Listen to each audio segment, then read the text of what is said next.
against CC Sabathia, but the Yankee offense had other ideas. Yankees won the game 8-3, and they jumped all over Halladay. It didn't take long. I mean, it was in the second inning that you get the first indication that Roy Halladay was not going to be his usual self. Brett Gardner, two-run triple, and then all of a sudden the breaking ball started hanging over the plate. Left-hander started going deep, which he has taken care of left-handers all year. Mark Teixeira hits a third one of the night. Unusual night for Roy Halladay. Unusual indeed. So the Yankees beat up on him. He gives up 3 home runs, and the Phillies lose the first game of the series. Let's look at tonight's New York Lottery pitching matchup. 47-year-old Jamie Moyer. He will go for the Phillies, 6-6, 5.03. A.J. Burnett for the Yankees, 6-4 with a 3.86 ERA. And looking back here, this was last year's World Series game. Actually, the Yanks down 1-0. Big start for A.J. Burnett. Put him on the Yankee mat. Winning this ballgame, Game 2 of the World Series. 9 strikeouts, complete domination. His last couple starts, his start in Baltimore wasn't very good. A.J.'s going to try to turn around with a good ball game tonight. Jamie Moyer will be his opposition on the mound. Jamie Moyer should be a little bit concerned. There's some Yankees that own him. We'll break it down for you next on segment 2.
Yankees against the Phillies. Jamie Moyer gets the start for the Phillies, and it's a pretty impressive resume. He's old. He's been around a long time. He's done a lot of good things, World Championship and All-Star as well, and a pretty good career record of 264 and 201. But there are some guys on the Yankees that are very happy to see the ancient one on the mound. Alex Rodriguez, not good. That's when Jamie was the ancient Mariner. Alex connected again. But it's not only Alex in the Yankee lineup that's happy to see Jamie Moyer on the mound for the Phillies. Let's take a look at some of these glittering numbers. Now, Alex hits .389 against Moyer. Jeter .324 with 2 home runs. Posada .333 with a home run. And Teixeira .306 with a home run. Moyer's going to have to navigate through that. Last night, it was all Yankees. Yankees won the game 8-3. A lot of big moments, a lot of big hits. They did exactly what they wanted to do. Same thing today. Lineups, first pitch, baseball. Coming up next on Yes.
the dealer, and by Avis, the official rental car company of the New York Yankees.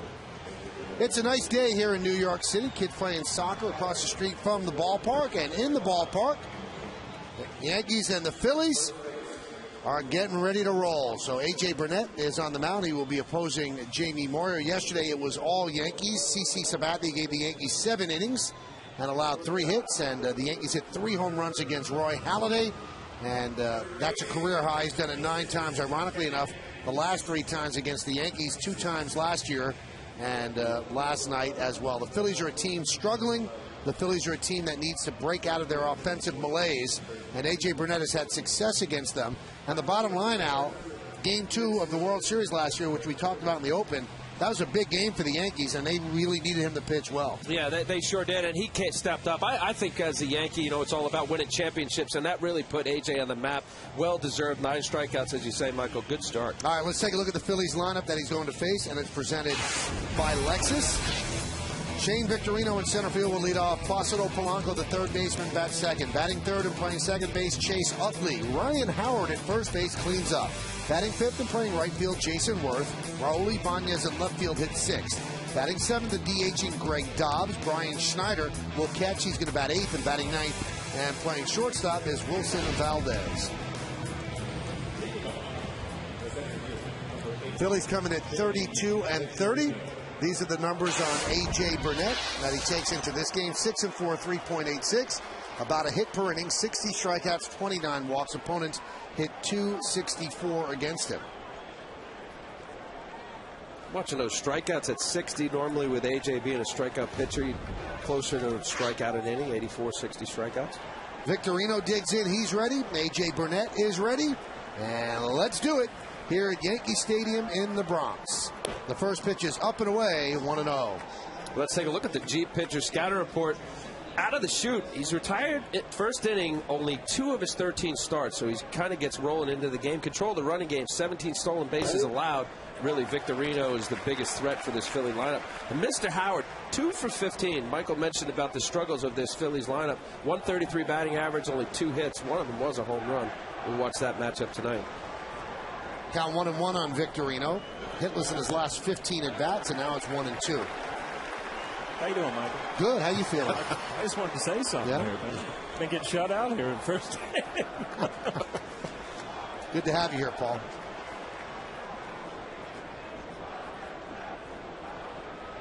And the 1-2. We got a big surprise for you coming up a little later on. Can't tell you what it is, but we're going to be happy. Can you tell me? I can tell you, but if I tell you, he's going to hear it. I'll turn my ears off. I think we have it. You mentioned about the Philly offense. This is a guy here who's had a nice season. But really, I think it starts with Jimmy Rollins, who's been out. He's been a catalyst of this team. It's really altered the lineup. Like most teams, if there's not as much depth, you move guys out of their normal slot. That one's popped up. Russo is in foul territory near the seats to make the play for the first out. Victorino now 0 for his last 16, and that's not good when you're the leadoff batter. We saw Phil Hughes the other night miss his target a lot with his fastball, but he has such good stuff he can get away with it. And if you look at that out right there, I mean, Michael and I talked it over. When you have a good moving fastball, you can get away with some things. I mean, he missed his target completely across the plate, but when it's 94 miles an hour with movement, you can get away with it. Here's Polanco, one of the few hitters in the Philly lineup actually hitting 318. Pitch outside, 1-0. Talking to Tom McCarthy, the television voice of the Phillies, he said they haven't hit home runs. He said, and they haven't had extra base hits. That's what's shocking as well. Such a big drop from last year at this time. Count 1-1. There's Tom. He looks like Tom. Some people just look like Tom. He looks like Tom? He looks like Tom. He's Tom. New Jersey native. Actually went to college with our producer, Bill Bowling. I did. I saw Bill before the game. They were talking. 1-1. He told me he doesn't like Bill, but Bill doesn't know that. Uh-huh. Yeah. He does now. It's right in your ear. Oh, I forgot. That's right.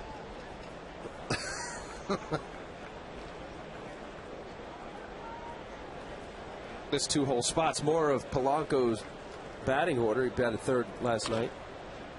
good situational hitter, Paul. Guy tough with 2 strikes. His approach has always been right center field. That's your ideal 2-hole hitter. Doesn't walk a whole lot, doesn't strike out a whole lot, puts the ball in play. He's a good player. I mean, he's one guy that you brought in here with Roy Halladay. We talked about it last night. You thought they were the perfect fit for this team that just came back from losing the World Series. And all of a sudden now you've got other problems. But Polanco, good player. Here's the 2-2. Strike 3. Polanco down looking. Punched out by Ed Rapuano. Let's take a look at the Yankees defense behind A.J. Burnett, brought to you by Mercedes. In the outfield, you've got Gardner in left, Granderson in center, and Swisher in right. Infield, from third to first, Russo, Jeter, Cano, and Teixeira. Posada is behind the plate, and A.J. Burnett on the mound. Again, a lot of times you talk about A.J. Burnett and his curveball to strike people out. There's a good 4-seam fastball right. Oh, that's a real punch out there. Like Frank Pulley. Remember Frank Pulley? Oh, yeah. You know, that's such a thing. As a pitcher, you probably enjoyed that little punch. I used to look back with, why are you trying to show me up as a hitter? You're just going to punch me out like that? Was it a show? They showed that? You thought that? Just, every umpire has their own little personal strike call. He's going to let you know, Eddie Rapuano. Good umpire. Long-time veteran umpire.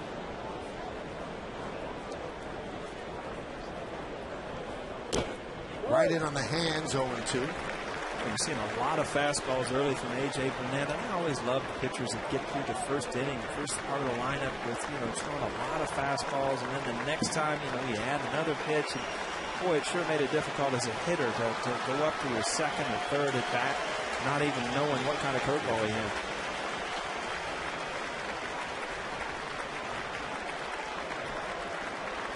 Here's the 0-2 from Burnett. Breaking ball gets away from Posada. I guess it clipped Utley. Michael, we have done, 4 games, 5 games together? A lot of hit by pitch. A lot of people have been hitting with this back foot. These sliders. Posada last night. Well, that's exactly what happens with the right-handed pitcher. Just can't get out of the way. You see Utley committed. No chance of trying to get his foot out of the way. A little 83-mile-an-hour curveball.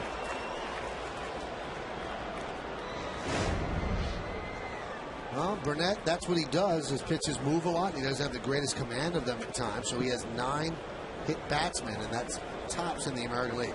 That also, Michael, and he does come inside enough. Especially, I think, the 4-seamer in on the left-handed pitcher, or the batter. That one gets away from Posada, and that allows Utley to move to second. Be a wild pitch. Funny, we were just talking about how successful he's been with, just going at people with a fastball. All of a sudden, 0-2 pitch, he hits Utley. You see another wild pitch, so he doesn't have his curveball. You see Georgie move over there, couldn't quite get his body in front of it. All of a sudden, now you've got a man in scoring position where you had a very easy inning going. Count 1-1. Burnett holds opponents to 8 for 42 with 2 outs and runners in scoring position. That's the situation he's in right now. A 190 batting average. That swing right there, Paul. A 1-0 count with Ryan Howard, up fastball up and away, which is his nitro zone, just swinging through it. You know he's struggling. And again, just an emergency hack. Yeah, you see it. I mean, if you watch his body, his whole body's in that kind of that pull mode. As a left-handed hitter, you see everything's kind of going towards that. And what happens is when your weight is leaving the plate, you don't have anything left, and your bat is slow, and you kind of drag it through the zone. Throw it again. The 1-2. Fouled away. So you would keep throwing it out. You wouldn't try to fool him. Based on his reaction, looking inside, as Paul just said, he's got a pull mode, and you throw a fastball. Ryan Howard is right. This guy, up and away, he'll drive it easily left center field, and it's just kind of a flailing swing. He's got to prove to me that he's going to stay on this pitch and drive it, or at least if he fouls it off, it looks like he's got an idea of going the other way. They go outside at 96 miles an hour. Count 2-2.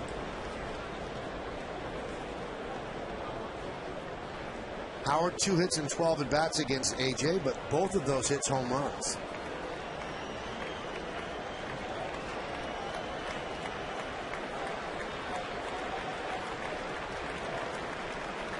And the 2-2. Cano in short right field will get Howard for the final out of the inning. No runs, no hits, and one man left. Phillies nothing. And the Yankees coming to bat against Jamie Moyer.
By McDonald's. Head to McDonald's for a refreshing large sweet tea on the dollar menu. Prices and participation may vary.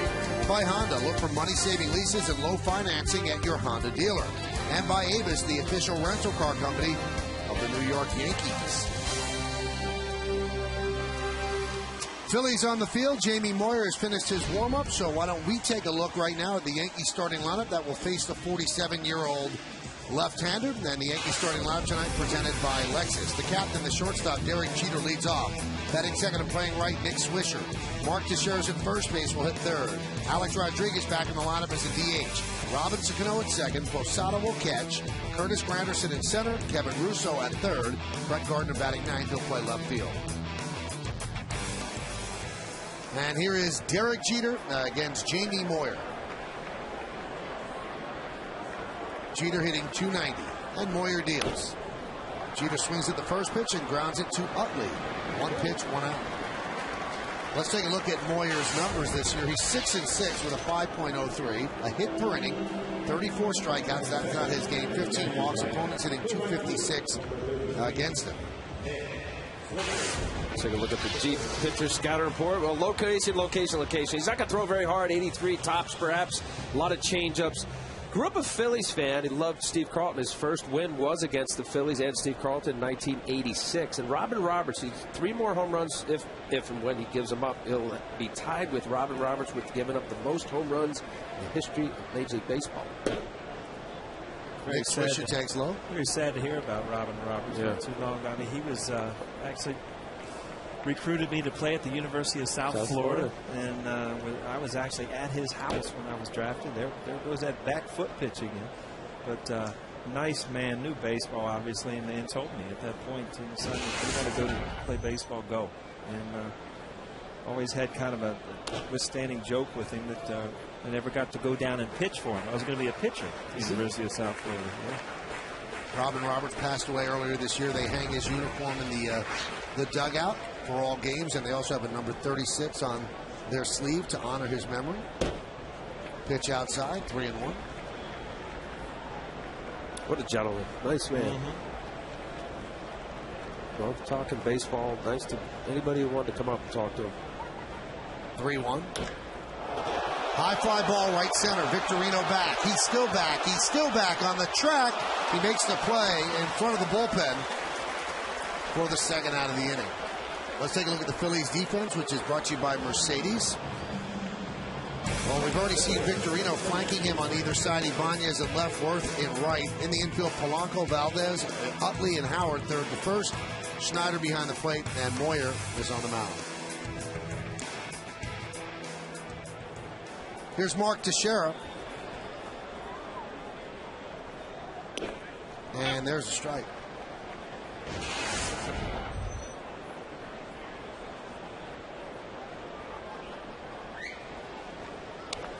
Grounded foul. Let's look at the game time weather conditions presented by Bigelow Tea. 73 degrees, 70% humidity, winds out of the south at 16 miles per hour, and the forecast is partly cloudy. Paul, you got a grade for that? It's improving. When I came, there was some bad words in the forecast. Possible rain. Now it's starting to blue sky. I'd give it probably a 7.5, depending on where it goes from here. So you're opening up the option to change. Yeah, it's got a question mark in it, or an asterisk. What should I put by there? I think you put a question mark. Okay. Yeah. Have you noticed, Michael, how this in-depth is weather? The man wanted to be Al Roker, I'm telling you. He wanted to be on TV doing the weather. Yeah, but I think he's just pretty much reading it, right? Was that your idea? Well, first off, to you, I am reading. To you, I've got the body type down, so I can be Al Roker, okay? The 2-2 is rip foul. While we're up here kidding around, Teixeira's just hitting bullets in the stand as we speak. And that's the thing with Jamie Moyer as a hitter. You know he doesn't have anything to really put you away, so you have to still be patient. And if he gets that pitch, it could be a long night. So Teixeira looks at a called third strike on the outside corner. The Yankees go down in order 1, 2, 3. We go to the second with no score.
Do you think the Phillies will win their third straight National League pennant? You can text your vote to 58772. Standard text messaging rates apply, and here are your choices. It's 1 yes, 2 no. I'm voting yes. I think they will. What do you say, huh? Like the Braves, I think they got a little mojo with Bobby Cox. I don't think 3, 4, 5 for the Mets is going to hold up. Yeah, they're going to be right there, right to the end with the Braves, I think. That division will come down. Is there a maybe? No, it was yes or no. That division is going to come down how you play against each other. Completely. I mean, that's 18 games. You're going to play the Mets 18 times. You're going to play the Braves 18 times. You know, if you're 9-9, obviously nothing happens. But usually one team will set up better against another, and you can win a division that way this day and age when you play that many games within your division. Braves have pitching now. I don't know how they're going to score runs. Chipper Jones, and there are the standings right there. Chipper Jones had a discussion with the front office yesterday, and there's some talk he might retire with a year left on his contract at the end of the season. He's sitting like 225. Yeah, well, but they're still, as you see, they're doing fine without him. And it is pitching. I think Billy Wagner has been a huge difference. Jason Hayward is about as exciting of any player in baseball, rookie. Worth, lost one to center field. Granderson for the first out.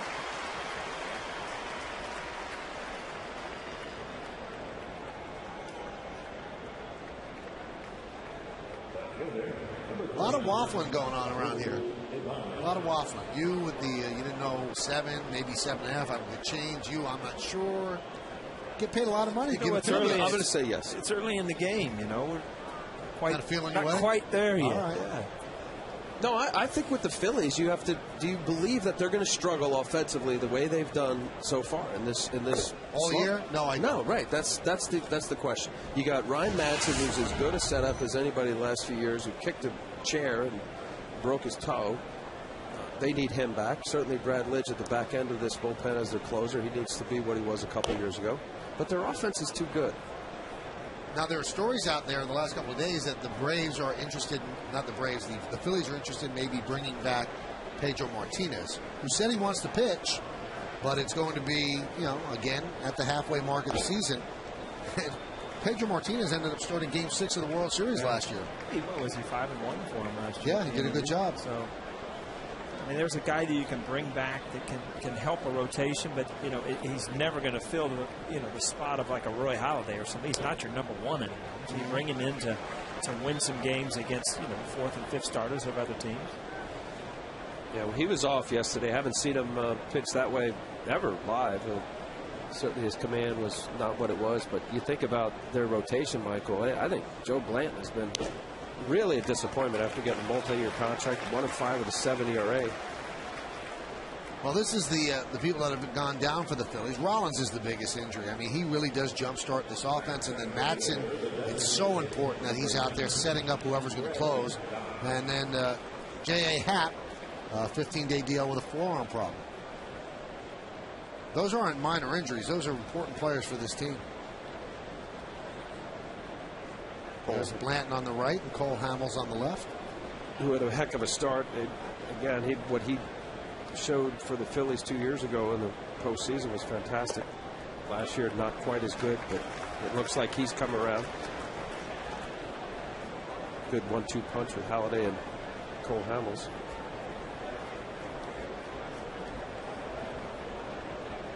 Greg Dobbs, 4 hits in his last 41 at bats. That one's blocked. Count 1-1. You know, if you think about it, you trade for Roy Halladay, but in trading there, you give up Cliff Lee, who was your best starter in the World Series. So as an organization, you have to have a lot of confidence that Cole Hamels is going to turn it around and be the pitcher that he was, or you cannot get rid of Cliff Lee. And so, you know, it showed a lot of guts as an organization. I mean, obviously not to bring in Roy Halladay, but to trade away Cliff Lee, who did a great job for him. Warner goes. Pitch outside. Throw to second. Not in time. Ibanez with a stolen base. Well, I said about the scouting report with the 17 stolen bases that he's given up, the most in Major League. Raul Ibanez, that's his first stolen base of the year. This is a club that doesn't run a whole lot. Pitch away. You see the big leg kick most of the time. Nice throw. Good quick tag. Yes, Mo. See that he's getting in there. Whoa! He was disconnected with the bag, so he's out. Yes, Mo proves a lot of things wrong. Right, wrong, however you want to look at it. Base hit to right field. That is going to get in a run. Ibanez rounds third. He'll score. Dobbs will stay at first as the throw comes into second. So an RBI single for Dobbs, and the Phillies lead 1-0.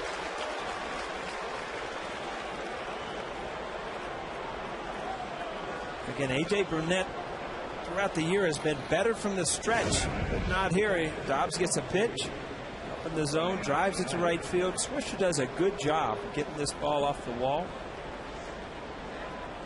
Making a strong throw, not picking up the runner. I mean, the important thing there as a right fielder, you see, it's not even a great throw. But you don't pick up the ball and watch where the runner is and waste time. You pick up the ball, get it in immediately, and the runner will stop just on your reactions. I mean, you can't read the throw as you're turning, deciding whether you're going to go to second base. It's just how quick the outfielder gets to it and gets rid of it. One out outfielders have a really bad habit of picking the ball up and then facing and finding out what's going on. You should know where you're throwing that ball immediately. You don't need to read where the runner is. This is Dobbs. He's watching Swisher. He sees he's coming up throwing, so he puts the brakes on. Picks up his first RBI since May 5th. He's now 5 for 7 lifetime against A.J. Burnett.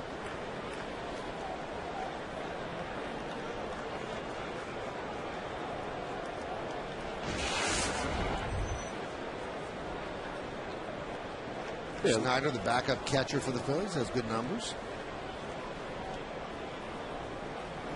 Again, controlling the running game. Now, the Phillies are second to last in the American National League in stolen bases. I said Victorino is their main threat, Jimmy Rollins being out with an injury, a calf injury.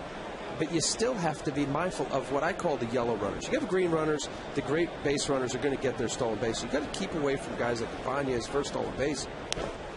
It's so important to at least be mindful, quicken your leg step once in a while. AJ's not one of those guys that like to do it. And in the end, if you have a pitcher who has a big leg kick, you're going to get more times than not. I don't care if he's shooting a rocket out of there behind home plate.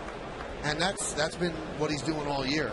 They run at will on A.J. Burnett, and he's not going to quicken his delivery. He just doesn't feel comfortable doing it. 3-0. There's a strike. Now, Al mentioned the Phillies' second fewest stolen bases in the National League. Only the Giants have fewer, and that's a team that goes base to base.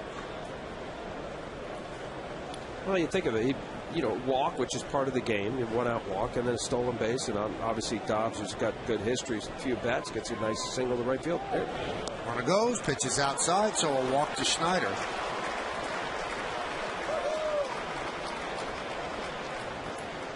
We told you AJ allows stolen bases. In fact, he allows the most in the American League.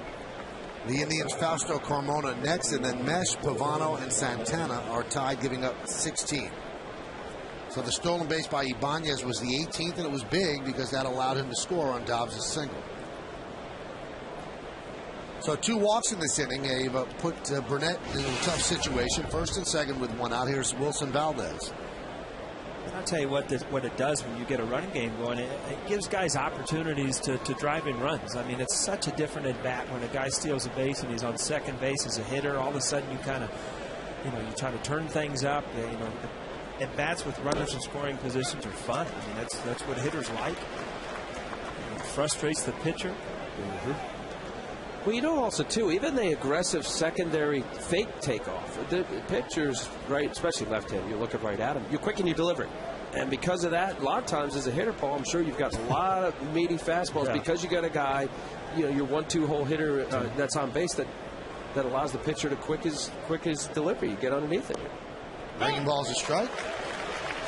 IOTV offers you incredible HD picture and sound. HD is free with IOTV, the official HD service provider of Yankees baseball on Yes.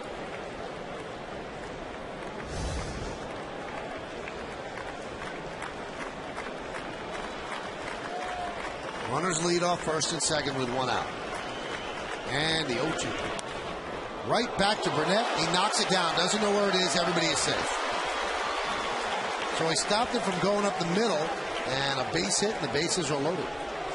It's amazing that when you start running, you start getting things going, it's like it unleashes everybody to do things. It puts pressure on the defense. There's guys on base, and you see A.J. Burnett. I don't know if he didn't get a good read of where that ball went,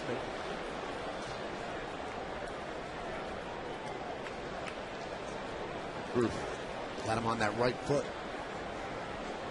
Well, curious too. You have a guy, Wilson Valdez, obviously filling in for Jimmy Rollins last night. They had Juan Castro. You got a 2-strike approach, 0-2. Now, of course, you're trying to bury it. I get it as a pitcher. It's not easy. You always, it's not Nintendo where you're going to throw it exactly where you want. But you got a guy that's not trying to hit the ball out of the park. He's just going to put the ball in play. I always thought with a little guy, unless it's really in the dirt, that's all he's trying to do anyway. Is just to slap the ball. So, this isn't a second-guess scenario, but I'm saying, power him. Make the little guy, fight it off. Beat you. Put something hard in on the hands. It's part of the cat and mouse. Here's Victorino. 1-0. It's a really, really good sign for Charlie Manuel. I mean, as bad as their offense has been, the stats were out there. They have been fighting behind. I mean, they seldom get ahead in games anymore. So to get out and score a run early, it's just it's a bright spot for the Phillies. Grounded foul outside of third. Dobbs had a jump rope to get out of the way. But you know this, Paul. I had talking to Charlie Manuel about this, and I think it was 8 shutouts. Is it, Michael? They've been shut out often, and because of that, they're feeling it. And you know, you have to answer to this. As a pitching staff, if you're struggling, you're answering to it. You want to be the guy to step up. And I think we talked about it last night, wanting to hit that 5-run home run to kind of relieve the negativity. It was last night. You forget about that already? What about the 5-run home run? Last night? Yeah. Doesn't take you long to turn the page, does it? Huh? 7 shutouts, Al. 7. That's what Victorino's done with the bases loaded in his career. Great numbers. This is only the 3rd time in the last 23 games that the Phillies have scored the first run. The 2-1. And now he's really in trouble. He's got a 3-1 count. He's got no place to put Victorino. And he doesn't want to put one right down the middle. Victorino has the power to make it 5-0. Polanco's on deck. Victorino hitting .365, 19 for 52 with runners in scoring position. Popped him up behind the plate and out of play. These are the guys, to me, Al, that would really frustrate you as a pitcher, especially with bases loaded. You got Victorino up there now. You got Polanco on deck. Guys that are hard to strike out. Guys that are going to put the ball in play. You almost are better off with the power hitters when you've got a chance to strike them out with men on bases loaded. No question about it. I much would rather have faced guys that were trying to get the ball out of the plate, extension, trying to hit the ball in the park, as opposed to the, as you described it, a 2-strike, pesky hitters just trying to put the ball in play. 3-2. Served into right center field, giving Chase Granderson. He can't get there. It gets past him and it goes to the wall. That is going to clear the bases. Victorino going for 3. And he's in there. A 3-run triple, and the Phillies lead 4-0. I'll tell you what, not only a good piece of hitting, he got out of the box, and I was very surprised. I didn't think Victorino had wheels like that. I mean, that's not a sure triple off the bat. You see, he got a good pitch out over the plate, drove it, and Granderson hustles. Actually gets the ball in quick. Victorino just outran the ball and got to third base. Good base runner. Valdez really motoring around the bases, and here's the guy they call the Flying Hawaiian, and that's exactly what he was doing. So the Yankees bring the infield in now with a runner at third and 1 out. The pitch to Polanco. Breaking ball is a strike. It was a strike, but it totally missed the target set up by Jorge Posada. So AJ's command is off again for the 2nd straight start. For Victorino, that's his 7th triple of the year. Count 0-2. Well, 7 triple, that's a lot for a year in my mind. We're not even, especially his home ballpark is a small park. Polanco has a 9-game hitting streak going. 14 for 38 during that streak.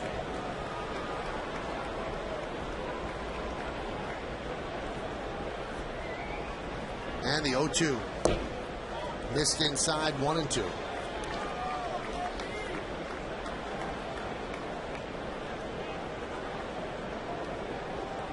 So Burnett worked a scoreless first inning. Got the first out here in the 4th, but then a walk to Ibanez and things unraveled. The 1-2. Swing and a miss, ball in the dirt. Posada gets an angle. They get the out, and AJ heads up, was covering home plate in case Victorino darted home. So 2 away. Well, getting at a good pitcher's count. What a difference. Victorino, he got behind. He had to throw him a couple fastball. Victorino missed the pitch before that he ended up driving right center for the triple. Then he gets ahead in Polanco. Becomes less predictable. Polanco struck out looking with a fastball in his first at bat. Nice curveball. You can see the defensive swing from Polanco.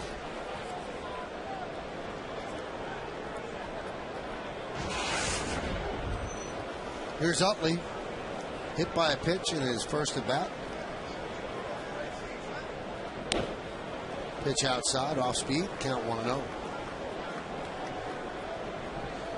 Utley had 5 home runs last year in the World Series against the Yankees, and that tied Reggie Jackson for the most home runs in a single World Series. 3 of them were against CC Sabathia. 2 of them game 1 right here at the stadium. Count 2-0. You tell every once in a while when a hitter just thinks, he's not going to give me much to hit here. Very surprising with Ryan Howard on deck. That pitch he wasn't going to offer it.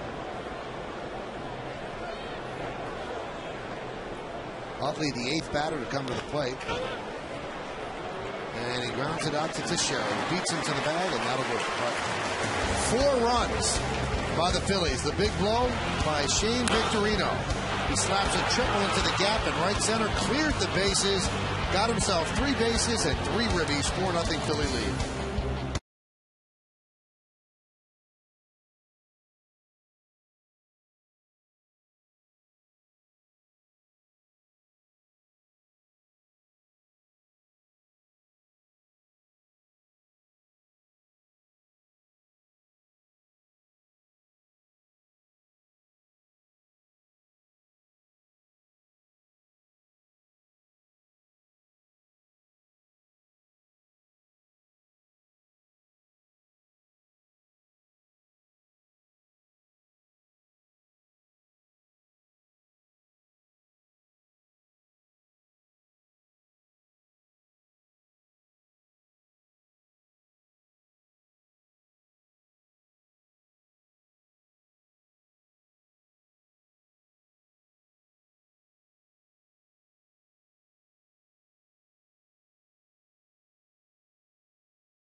Still has the same amount of energy he did when he played. So you think that they could figure out a way to get it done.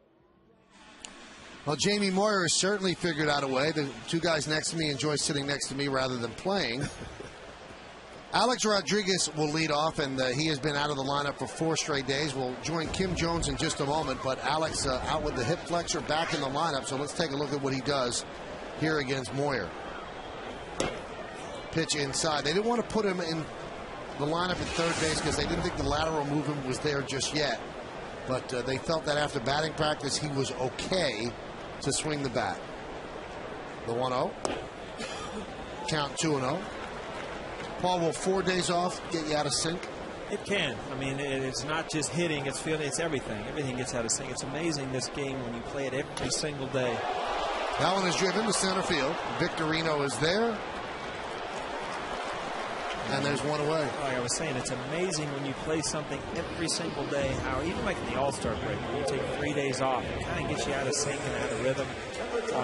Alex was happy the way, he went through his drills yesterday. But, an easy way to get back in the lineup is to get your at-bats, progressively get back out there at third base. Now, Kim Jones was off all weekend. She had the 3-game weekend series off, and she has not missed a beat. Yesterday, she was unbelievable. Unbelievable again tonight. Kim, tell me about Jamie Moore and what you found out about him. You got her blushing before she starts her report. We need to talk about the 47-year-old pitcher for the Phillies. He made his debut, guys, back in 1986 on this very day. How long ago was that? Phil Hughes wasn't even born yet. Tonight's third baseman, Kevin Russo, was still in diapers. He wasn't yet 2.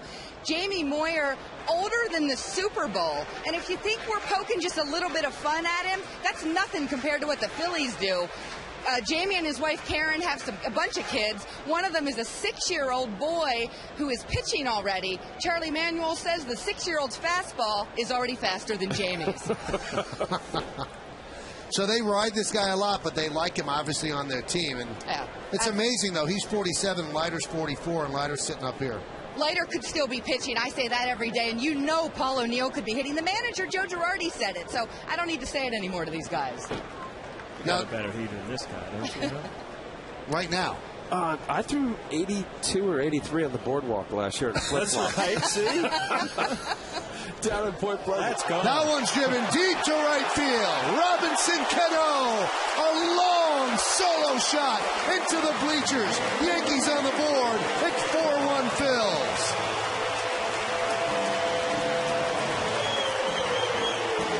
That is some rarefied territory up there, Paul. You can only sit here and just marvel at this guy day in and day out. Robbie Cano hits his 14th home run of the year.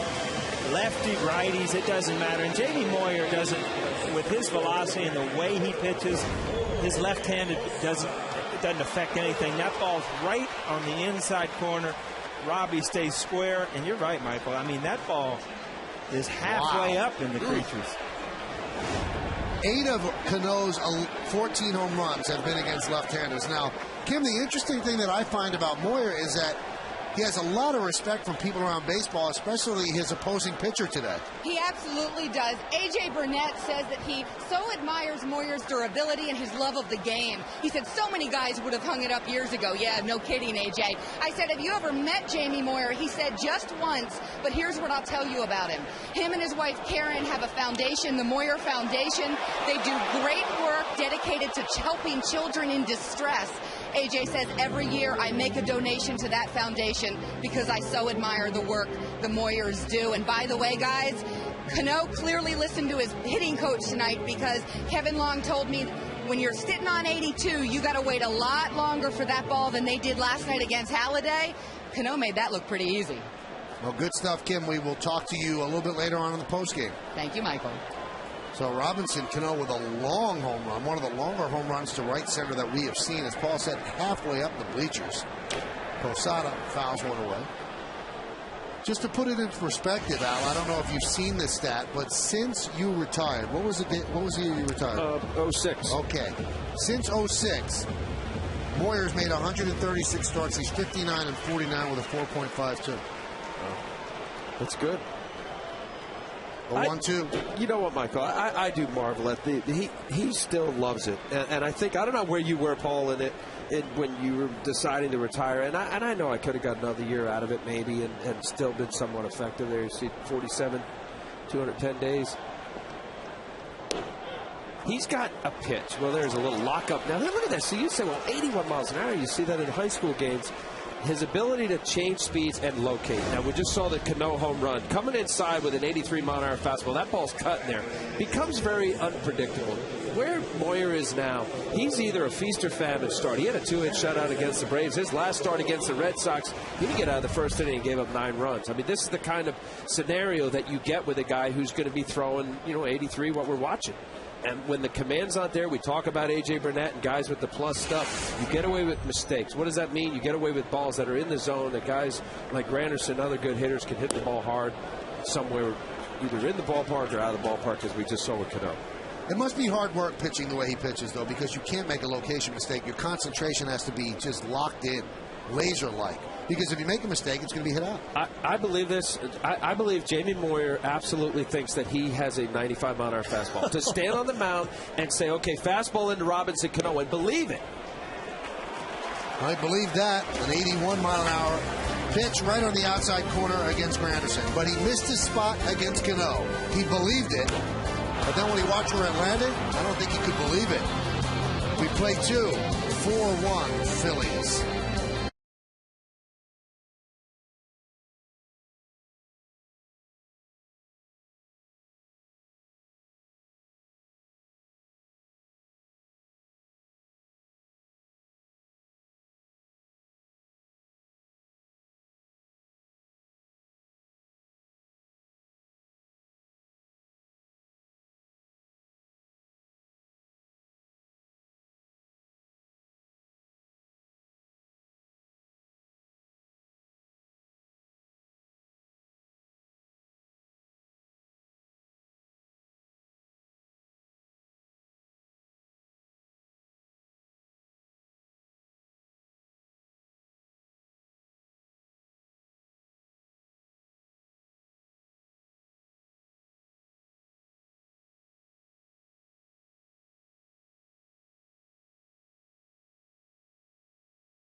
Brought to you by Acela Express. Enjoy the journey. One more game against the Phillies. Then the Mets come to town. A 3-game set Friday night, Saturday, and Sunday afternoon. And then off to the West Coast, Arizona 3, and then the Dodgers 3. Yankees shift for the lefty swinging Howard, but they leave Jeter at short, and they move Russo from third over to just to the right field side of second base. Foul back. The teams do that so that you don't have two guys out of position. You only have one, with Russo, as Michael just said, going from third to that position and leaving Jeter in the spot. It's going to make a tough play for him to get that bunt. No.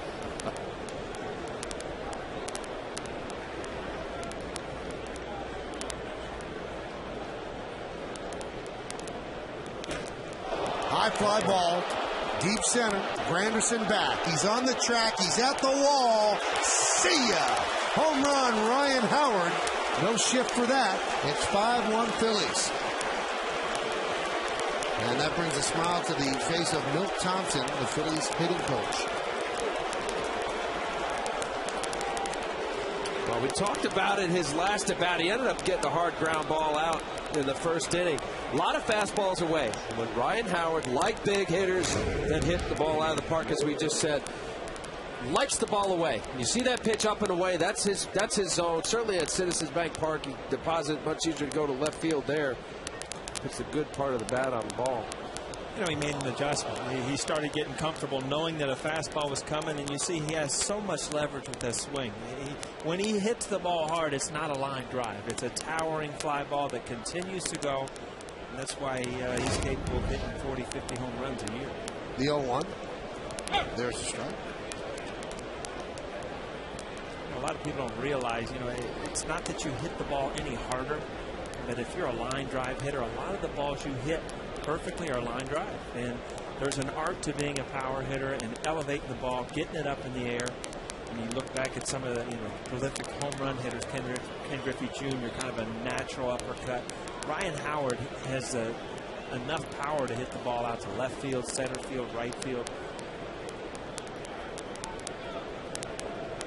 I know you were more gap to gap, but did you ever get up there and say, I'm going to try to hit a home run? Oh, everybody. I don't think anybody ever played the game didn't at some time go up there and think that I never had good luck, and it would frustrate me. You know, here I've made so many outs trying to do this, but here we go again. I'm going to try to hit a home run, and inevitably you ground out, go back, lay my helmet down like I always did, have a little self-talk down by the cooler, and say I'll never do that again. And then tomorrow you were right back in the same boat.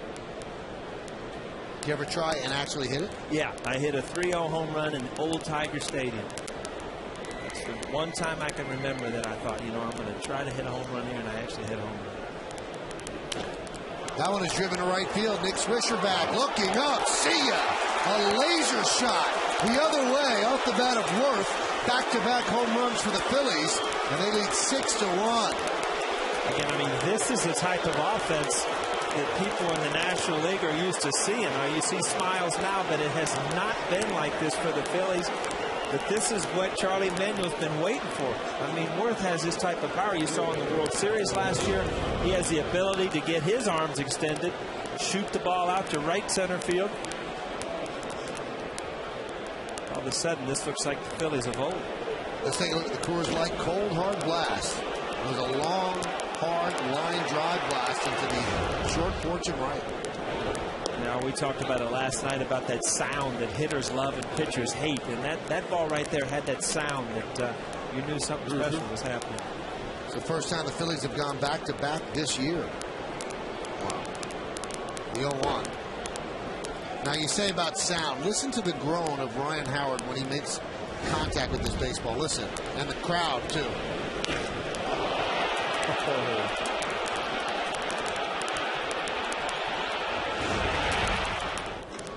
That one is driven out to left field. Gardner will put it away for the first out. You know, last year, Yankee Stadium, we talked about how many home runs and right center, how it played. But, you know, over that Stanley sign out in left center to center field, that plays long. That plays just as long as it did in the old stadium. And Ryan Howard hit a fly ball that a lot of people thought, well, possibly got out easily. Saw Boone Logan warming up for the Yankees as A.J. Does not have it. 6 home runs allowed by A.J. over his last 3 starts. 4 home runs in his first 11 starts. And the only way you can explain it, you look at his stuff, his fastball's still 93, 94. He had a 95, 96 so far today. It's all about location. He's not locating his fastball last time. And now he doesn't seem to have location on any of his pitches today. Now it looks to me like he doesn't have that curveball that he can throw early in the count for strikes. And it takes once through the order for these guys to realize he's challenging people with a lot of fastballs. And is that just a lack of confidence in your curveball, or you think that you can blow the ball back with it?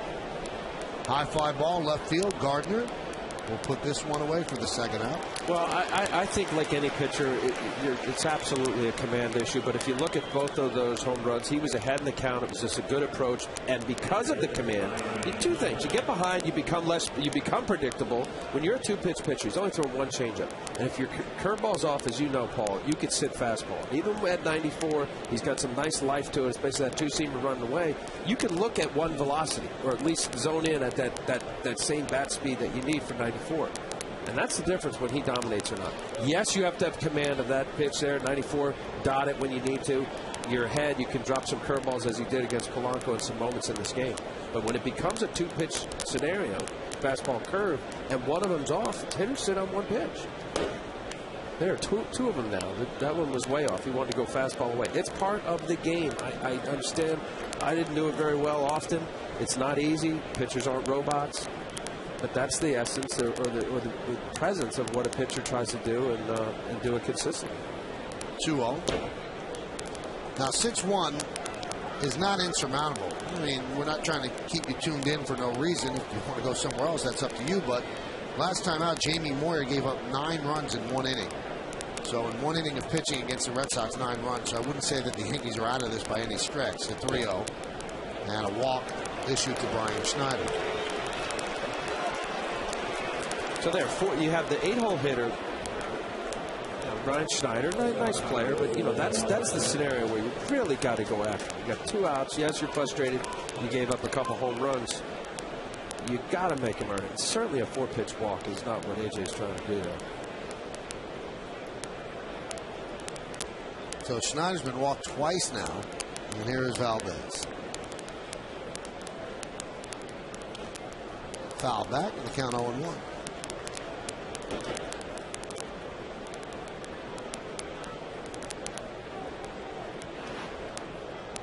71 pitches for AJ. We're just in the 3rd inning. So he is not real long for this game. Yankees would like to squeeze a couple more innings out of him, because you don't want to have to get 7+ out of your bullpen. Puts a lot of pressure then on Andy Pettitte, tomorrow's starter, to give them length. They've been getting such great starting pitching, especially at home. They've won 9 games in a row at home, and the starters have won all 9 of those games. Well, certainly pitchers, hitters are getting little ruts, and a couple bad starts from AJ. 2 starts ago against Toronto, in Toronto, gave up 6 runs in 6 innings. His last start at Baltimore, even though he got in the 7th inning, 4 runs. Obviously today here in the 3rd, 6 runs. Well, the Yankees have compiled the best record in the majors because of their starting pitching. 35 times this year, the Yankees have held their opponents to 3 runs or less, and the Yankees are 33-2 in those 35 games. And this is not one of those games. Now the offense is going to have to do it. Bail out Burnett. The 1-2. Swung on and missed. The bat goes one way, and Jorge Posada will tag out Valdez, and that will do it. But the damage was done early with the long roll ball, and it started with Ryan Howard. Howard has great power the other way, and that's the way he went. Opposite field solo home run, and Jason Worth also goes opposite field. Will Thompson loves it.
Season, Johnny Walker, proud sponsor of the New York Yankees.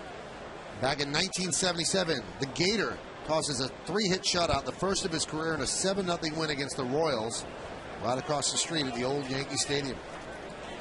Kevin Russo, there's number 49, never to be worn again by a Yankee, takes a first pitch strike from Jamie Moyer. It had to be kind of in the heart of your, being a fan, a kid. Oh, yeah. Ron Guidry and his dominance in that part of the 70s.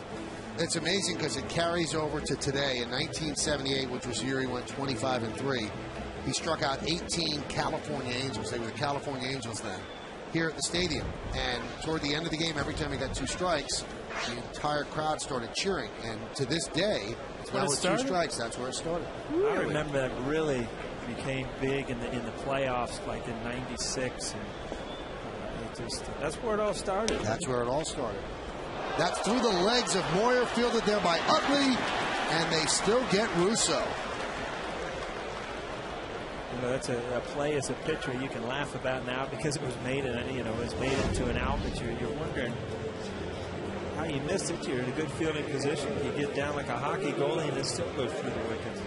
They score that 1-4-3 because it did touch Moyer. Now, on a serious note with Moyer, and you'll see how this went right through the wickets. And he can't believe what just happened, and checks, how did it get through there? But he's 47 years old, and he's getting people out. And sometimes you could do that. But I saw with 2 former Yankee pitchers, Tommy John and Phil Niekro, they had to get out of the game because they could not field their position. They weren't quick enough to field their position. That's the thing that goes. Yeah, you can still get people out, but if you can't field comebackers and it gets dangerous out there. Right before he retired, Tommy John made 3 errors in 1 play, on 1 play against the Minnesota Twins. And, if he couldn't field his position, he couldn't play. Well, and especially decent running teams, they'll start pushing bunts on you. You're exactly right. And also, too, not only just fielding your position, covering first, and bunts, but the reaction time. We just saw there Jamie Moyer. He was in good position, just went between wickets, but that ball's coming back at you. Some of these guys hitting the ball 100 mile an hour plus, 47 years old on the mound. Reaction isn't quite the same as it is when you're in your 20s. So it's dangerous. I'm just going through my head. How do you make 3 errors in 1 play? What happened? Okay, I remember I was at the game. I'm trying to remember. I think it was a slow roller. There was a guy on base. He bobbled it, and then he threw the ball into right field. He ran and got it, threw it again, and then the ball got loose and it was thrown back in, and he cut it off, and then he threw it away again. It's like Manny Ramirez just cutting it off and throwing it. That's crazy. I've never heard of that. And I think that was the year that I think you were on that team, Al, because Dallas Green I was there. Was the manager. You were there for that game. It was a little roller. He would have been safe. Threw it away. Advanced the runner, so it was 2 errors on the 1 play. And then he became the cutoff guy, and he threw it away behind home plate. I mean, we're talking about something in 1988. It's not like it happened back in the 30s or something before they figured out, how to throw a ball or something. Wow. 3 errors on 1 play.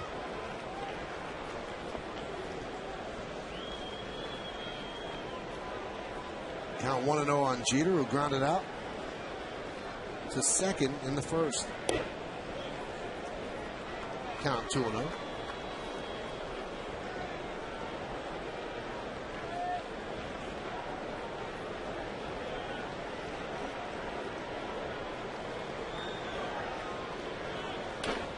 And again, another ground ball to second. Utley's right there. And Moyer has retired the Yankees in a row. 5 in a row, actually. We go to the 4th inning. 6-1 Phillies.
It's Jamie Moyer tonight. Will Jamie Moyer supplant that pitcher?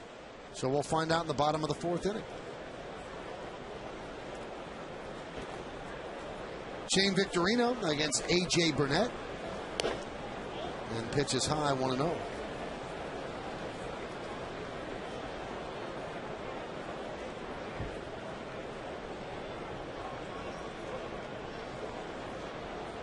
The 1-0.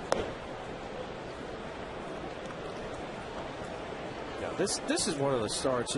You're obviously frustrated. You want to throw a complete game. You want to be great. You give up 6 runs. It's early, but you got to be mindful as a starter. You don't want to burn your pen. You want to be able to go as deep as you can. Somewhat conservative pitches. You got 77 pitches now.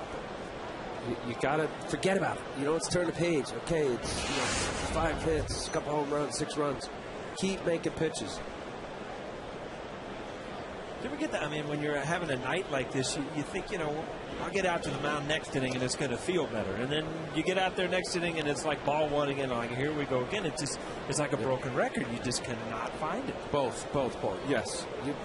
I'm sure it's the same way as a hitter. You have a couple bad ABs. You either pump it up and say, okay, I still got 1 or 2 more, or you just allow the same approach as, we're seeing with AJ, getting behind and walking guys. This is the type of start that ends up being, where you're pulled much earlier than it could. I think a lot of them are gratifying, where you do struggle early on, you settle in, you get a couple quick innings, and what it could have been a disaster, believe it or not, now with this pitch count of 79, you could actually get into the 6th inning, 7th maybe. How quickly into a game did you ever know I don't have it? Early, but I can tell you this, Michael, especially as I got older, there were games where I thought I wouldn't get out of the 1st, and I pitched a good ball game. There's a strike to Polanco. I remember one vividly in Arizona.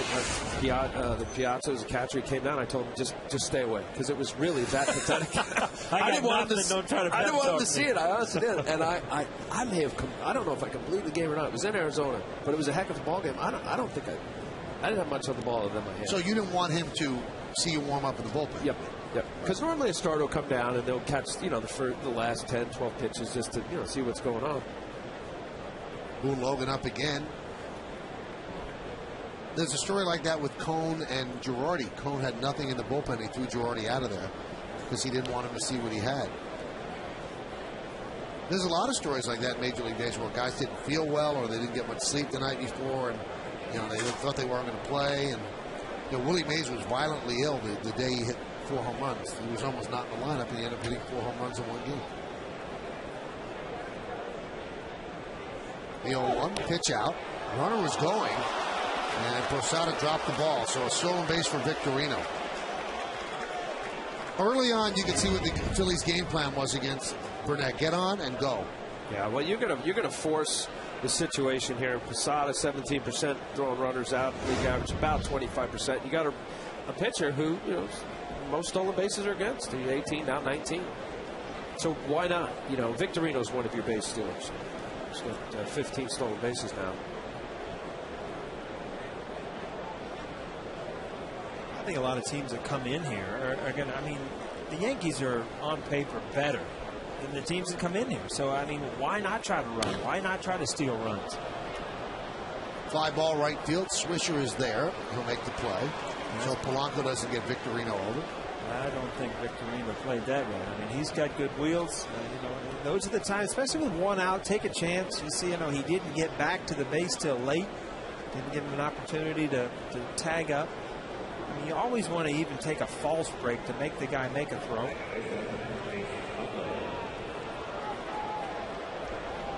think sometimes you push the issue with 1 out, make him throw you out. You figure as a right fielder, you got to make a pretty good throw from as deep as Swisher was to throw him out there. Here's Chase Utley, hit by a pitch and grounded out to first.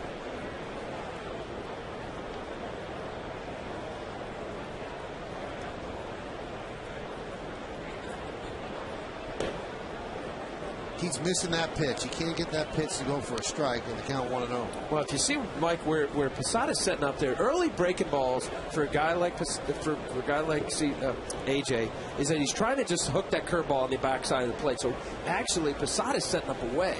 Your Barry curveball, you want to end up being down and in, back foot the lefty. This is just a little boop, boop, strike 1 curveball. getting into sound effects now. It's early, too, you know? Yeah, just a little doop doop. Yeah. There you go. No, that sounded different than the first time. It's because I did it, Michael.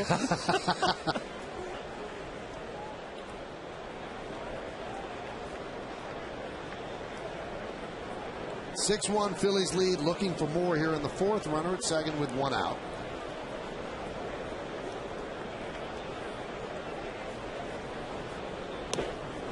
Pitch outside, 2-1. See, that's a pitch right there, a little backdoor curveball. Making left-handed batter give up. Looks like it's going to be off the plate. Ends up wrapping around the back side of the plate. This is backdoor over here.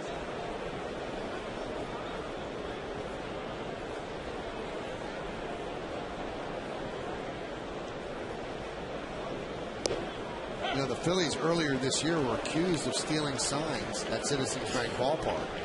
Charlie Manuel got really ticked off, and then for some reason started blaming the Mets for stealing signs at Citi Field. Well, they have a better record at Citi Field. Are they stealing signs? And Jerry Manuel laughed. Is how we get involved in this. But ever since that accusation, they have not hit as well at Citizens Bank Park. So people are trying to connect the dots. Was it legitimate, or is it just a circumstantial evidence? The 2-2. Grounded fair. Knocked down by Teixeira, and A.J. Burnett did not cover first base. Second time in as many nights a Yankee starter did not cover first base. And this crowd that knows it's baseball booing A.J. Burnett for that. Well, there's not much that can happen on the field as a pitcher that I'm sure make you feel as bad as this. I mean, you got a guy make a great defensive play for you, trying to steal an out for you. And it's just, you know, it's something you know you do every single day, and it just...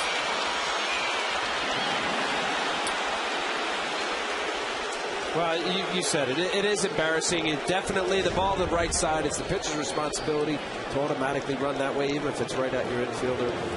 You do it. Now, Joe Girardi has seen enough, and A.J. Burnett's going to get booed off the mound here at Yankee Stadium. Fans don't like what they just saw.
Yes, is brought to you in part by Kia Motors. To learn more, visit kia.com. By Blimpie, America's Sub Shop, and by Acura.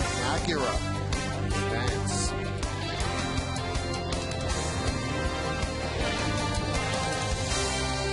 Joe Girardi makes the call to the bullpen. Brought to you by AT&T. Rethink possible. So A.J. Burnett struggles in this outing, and now they bring in Boone Logan, who was called up yesterday when Sergio Mitre went on the DL. Mitre hurt his oblique muscle taking batting practice on Sunday. That's fouled off. Logan's last appearance at the major league level this year came on May 23rd. Didn't locate well when he was up here, but pitched much better at Scranton Wilkes-Barre to an under 2 ERA. Well, when he first got here, he was impressing a lot of the Yankee folks. I'd throw him close to 100 miles an hour, 96, 97 miles an hour. A little slider, but you mentioned, Michael, if there's ever a spot on a pitching staff as a reliever, you come and you got to throw strikes. 7 walks in the 10 innings. Runner goes, swung on and missed. A stolen base for Utley. Now we should further go into the stealing signs. It started, Al, actually in Colorado, where they said a guy in the bullpen, Nick Billmeyer, actually was sending signals from the bullpen. Now he had a pair of binoculars, I think.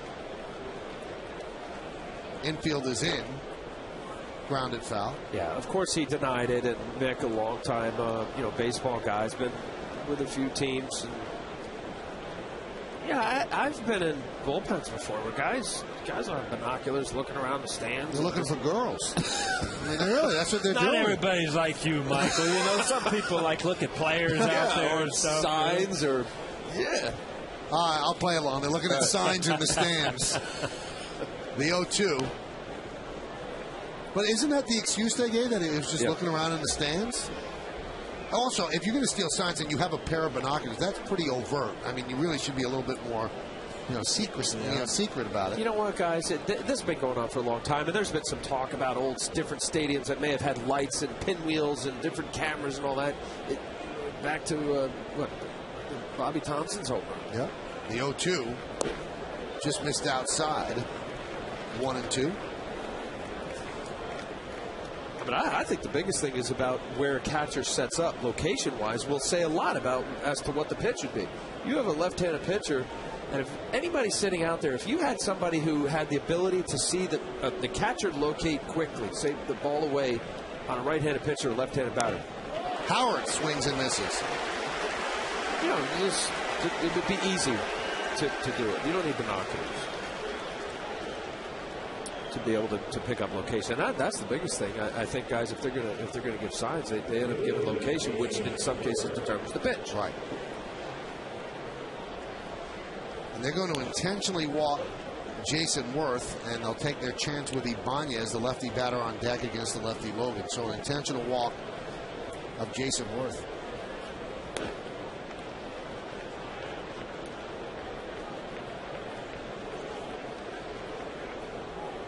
Well, especially with Worth, who had been struggling getting that home run right center field. Obviously, this is a no-brainer matchup. You want your left-hander with it.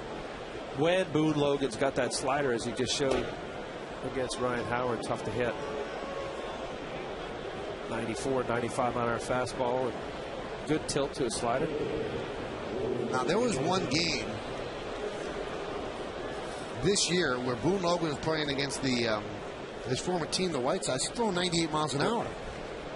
But that was just one game. And after that, it's gone to 93, 94. But he's got that sort of arm. He was consistently at 98 miles an hour, even if teammates said, well, where'd that come from? Well, they need a little of that right now against Ibanez. It's a big spot in the game. Yankees are trailing 6-1. Breaking ball for a strike. Nice pitch by Logan.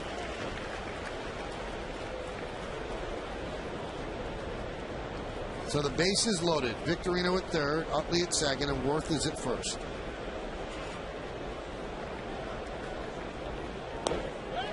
Could not hold up on that pitch in the count 0-2. You saw, if you're Charlie Manning, you saw Worth take a good swing. You saw Howard go deep. Utley's had some better at-bats, and here's the next guy that you want to see start turning it around, and you just see that front hip flying open. He's a left-handed hitter that's got to learn to get back to left field. And he pulls that one to the second baseman, and that'll do it. So a good job by Boone Logan. No runs to hit, no errors, and the bases are left loaded. We go to the bottom of the fourth. 6-1 Phils.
people at NYY Steak wanted to make Paul feel better, and they really brought unbelievable food up here to the booth. Feel better? What's wrong with him?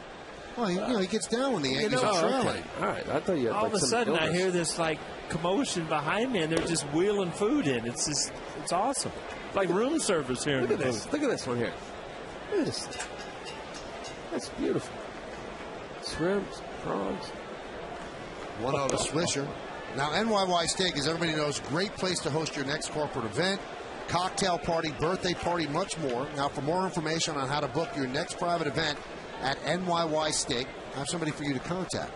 I want you to contact Mary Gergis at 646-977-8041, or you can log on to nysteak.com. Now, Paul, what are you more impressed with, the food, or you have a knife with your name on it? It's pretty cool, too, isn't it? Careful. Yeah. You know what? I trust a lot of people. Ryder's got a lot of energy to have a sharp knife in his hand. You know that? Nick Swisher thought that was ball 4 and was headed toward first, but he's called back now at 3-2. How close was this? You know, again, these are the type of games that Jamie Moyer can really frustrate you, because he intentionally is going to throw that ball a little off the plate, a little below the knees, puts a lot of pressure on the umpire. High fly ball, right field. And Worth is there. Now, right behind us is a watermelon salad. They have prawns with crab meat, lamb chops, tuna tartare. Well, what do you go with first here, Paul? I'm going with this bone right here in case I need to smoke you in the head with it later. You wanted to crush this right here. That's all you were talking about. That's mine right there. Kim Jones and I are going to split that. That's right. Now, I'm going to trade you a Kim Jones knife for yours. They're all going back to the restaurant at the end of the night. It's not like you put them in your pocket and take them home. Then forget it. Now I know what you do in restaurants. You're the guy that takes the silverware home with him, huh? I've got a full set at home now. Yeah, all right. Teixeira struck out looking in the first. That one's grounded foul. Ouch. Robbie Thompson. Got a bad hop down there, Robbie. Now, you're right, Paul, about this. You're down 6-1. You'll see Rob Thompson get this tough hop or not get it. But with Moyer ahead, he's playing into your anxiousness. Oh, yeah, absolutely. And he knows he has a lead. He knows he can be aggressive to a point where he can stay around the strike zone. You know, hitters want to get back in the game quick, so they're, anxious to try to, you don't want to wait a guy out. In a close game, it's much easier to wait a guy out and know that a walk will hurt him. And perfect time for Moyer to be on the hill. Ground ball is short. Valdez. And there's two-way. Let's take a look now at the New York State Smokers Quit Line quiz. No, this is, the quiz. Who's the oldest pitcher ever to win a game against the Yankees? We get a guess? Yeah, sure. Who do you think? I want to say one of the Necros. Hey, how you like that? Phil Negro, 47 and 122. So if Moyer wins today, he would be the oldest.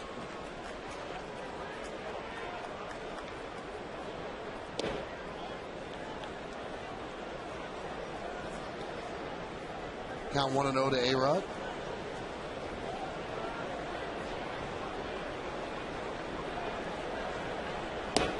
Also, too, what it does. Now, Jamie Moyer, of course, he's the leading of his active players, most wins, 264. Feeding not only off the aggressiveness of the hitters, but he also feels empowered, but when he gets some bad counts, to throw his pitch and not think that I have to squeeze it because it's a 1-1 game. He's got the luxury of a 5-run lead. Obviously, it's still early enough, and the Yankees' offense is more than able. Historically, there's 4 or 5 guys in the lineup that have done well against him. But he knows that. There's some pitchers that'll keep pitching into the zone as opposed to make the hitter swing at your pitch. Well, A-Rod has 6 home runs lifetime against Moyer, so he has swung at some of his pitches and done damage. And now the count is 3-2. I mean, that right there, 3-1, 81-mile-an-hour fastball right down the middle. He's saying, here it is, hit it. And it almost surprised A-Rod that he threw a strike, because as a hitter, you know he's not going to give in most cases.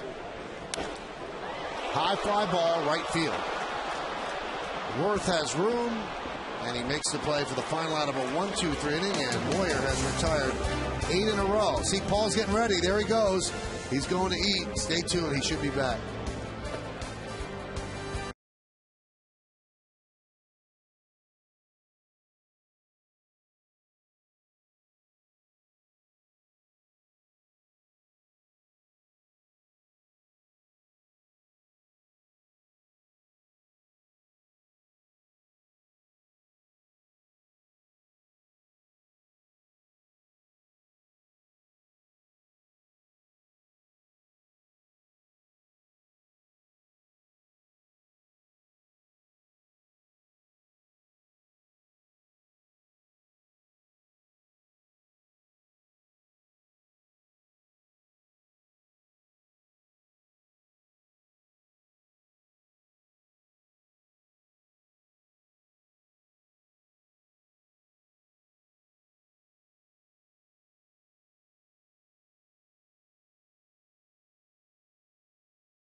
Well, thank you, Bob. Ben Francisco is pinch hitting for Greg Dobbs as we go to the top of the fifth on the Kia scoreboard. It's all Phillies 6-1. The Yankees have just one hit, and that's Robinson Cano's long home run off of Jamie Moyer. So it's the bottom of the order against Boone Logan on in relief of A.J. Burnett.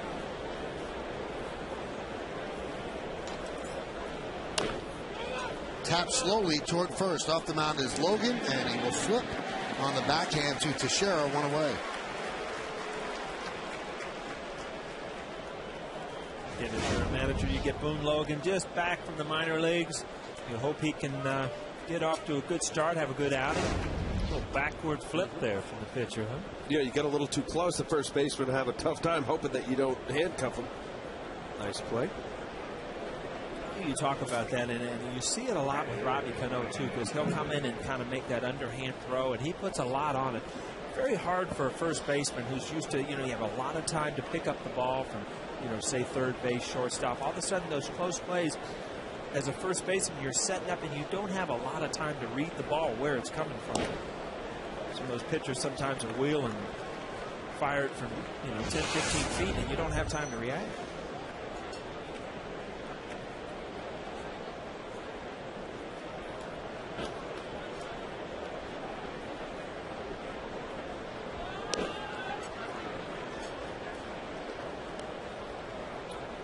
Obviously, with Ben Francisco coming in for Greg Dobbs, a lefty-righty platoon situation that Charlie Manuel has. Brian Schneider's in the same boat as a lefty against a righty. Carlos Ruiz faces left-handed pitchers. Count 1-2. Stay tuned during the sixth inning for a message from our friends at the Fox Business Network. The first thing, if you're not familiar with Boone Logan, the first thing that opens your eyes is like, here's a left-hander throwing in the mid-90s.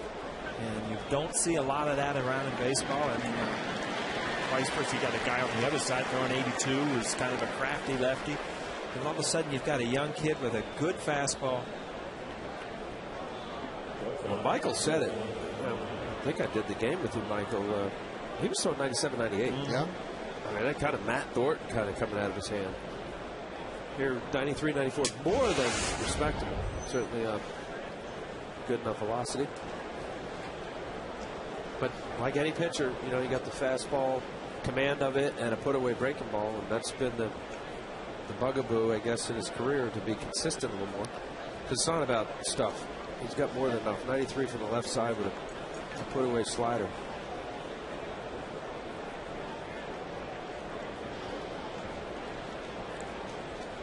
You know, the way this game's going, it almost reminds you how good the Yankees starting pitching has been. And at the end of the year, A.J. Burnett's going to look back at, you know, 3 or 4 starts he had in June and think, you know, that was my downtime, and he'll turn it around and have some great starts. But it just shows you the difference that a good starting pitcher that puts you ahead in the game, usually all of a sudden, you know, the Yankees are in a hole. They're going to have to dig back offensively. Actually appreciate what their starting pitching has done in the past couple of weeks. Well, I think the thing for me watching AJ tonight is that it's frustrating at times to watch him, and I'm sure he feels that way because, as you mentioned earlier on, his stuff is good. At times very good, but he misses with his location, and that's frustrating. I could relate to it where you know you have a game plan, you come out, you're trying to do and execute with your catcher, hitting the glove, and you know, exploiting the hitter's weakness, and you're just missing. Like Valdez did right there. Swing and a miss. So Boone Logan works a 1-2-3 inning. We're halfway through. Phillies lead the Yankees 6-1 on yes.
Lindsay discusses her life on and off the hill, plus what's in store for her career. Center Stage Lindsey Vonn premieres tonight after the postgame, only on Yes. You like that? That right there is rock and roll royalty. Yeah. That's Paul Simon and Art Garfunkel taking in the game together. We had Paul Simon on Center Stage, and it was one of my favorite shows. And he's such a huge Yankee fan, and he's the guy who stays to the last inning and the last out, doesn't leave early to beat the traffic. And good to see he and Art are together tonight. It's amazing. I like that. That's very cool. They've known each other since they were about 11. They were separated for a while. Oh, they have a lot. Yeah, they're like Richard Burton and Elizabeth Taylor. They separate a lot. Kia Motors, Phillies lead 6-1, but they end up getting back together, and they're great together. You know, his song, The Boxer, it was just big. American Idol, that Lee Weiser, he sang that in the show. Kind of a different take on it, but it was neat to, good lyrics. I mean, there are good lyrics. You can redo them. You say since they were 11? Yeah, they grew up together. I'm wondering that when you know somebody like 50, 60 years, do you have anything left to say, or you've all said it? You know, they put it down on paper and made a lot of songs with it, too. New stuff, right? They haven't done new stuff. No. He said, what are you talking about? Oh, new stuff. Just read the paper today.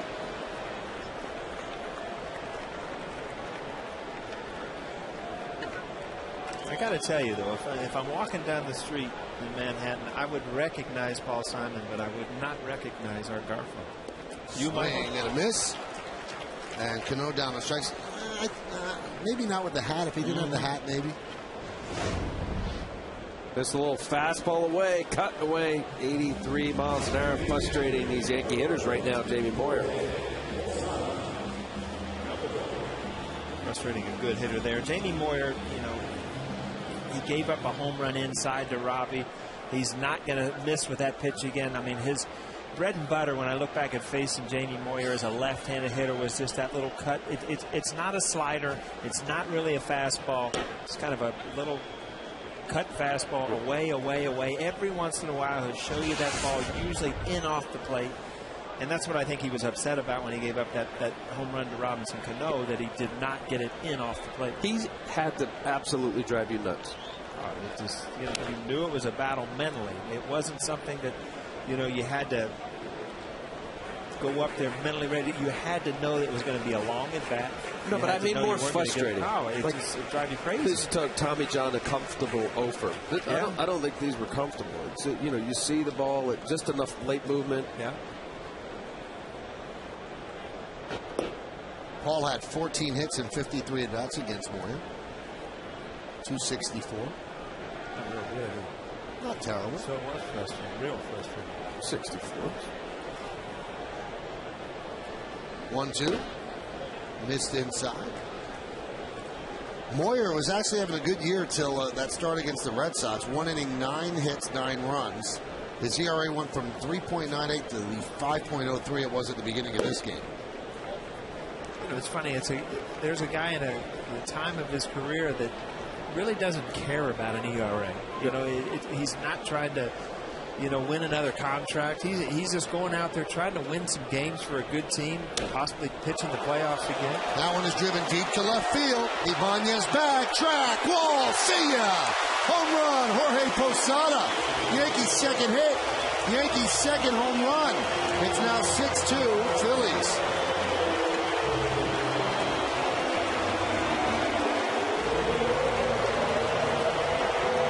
Simon likes it. Jorge Posada gets his 9th home run, and you say, you know, it's going to be a grind as a hitter. It's also got to be a grind for Jamie Moyer, knowing that if he makes a pitch, and you see this pitch right down the middle of the plate, and when you miss at 81 or 82, it doesn't usually end up as a single. There's a ground ball by Granderson, grabbed by Utley. 2 outs. Ibanez get back, but well into the seats. Boy, and you said about missing location, Paul. That ball, the previous replay, just watching him stand back, you can see at the very end he was still able to get to the barrel, because initially it looked like it was off the end of the bat. Obviously it wasn't to go as far as it did. 504 home runs allowed, so one more and he ties Robin Roberts for the most all time.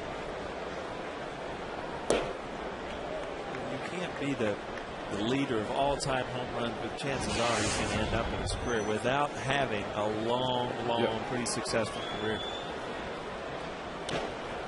Popped up. Utley is there for the final out. So the Yankees chipping their way back in. They inch 1 run closer when Jorge Posada connected for his 9th home run of the year. We played 5 at 6-2 Phillies.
We go to the 6th inning. The Yankees trail 6-2.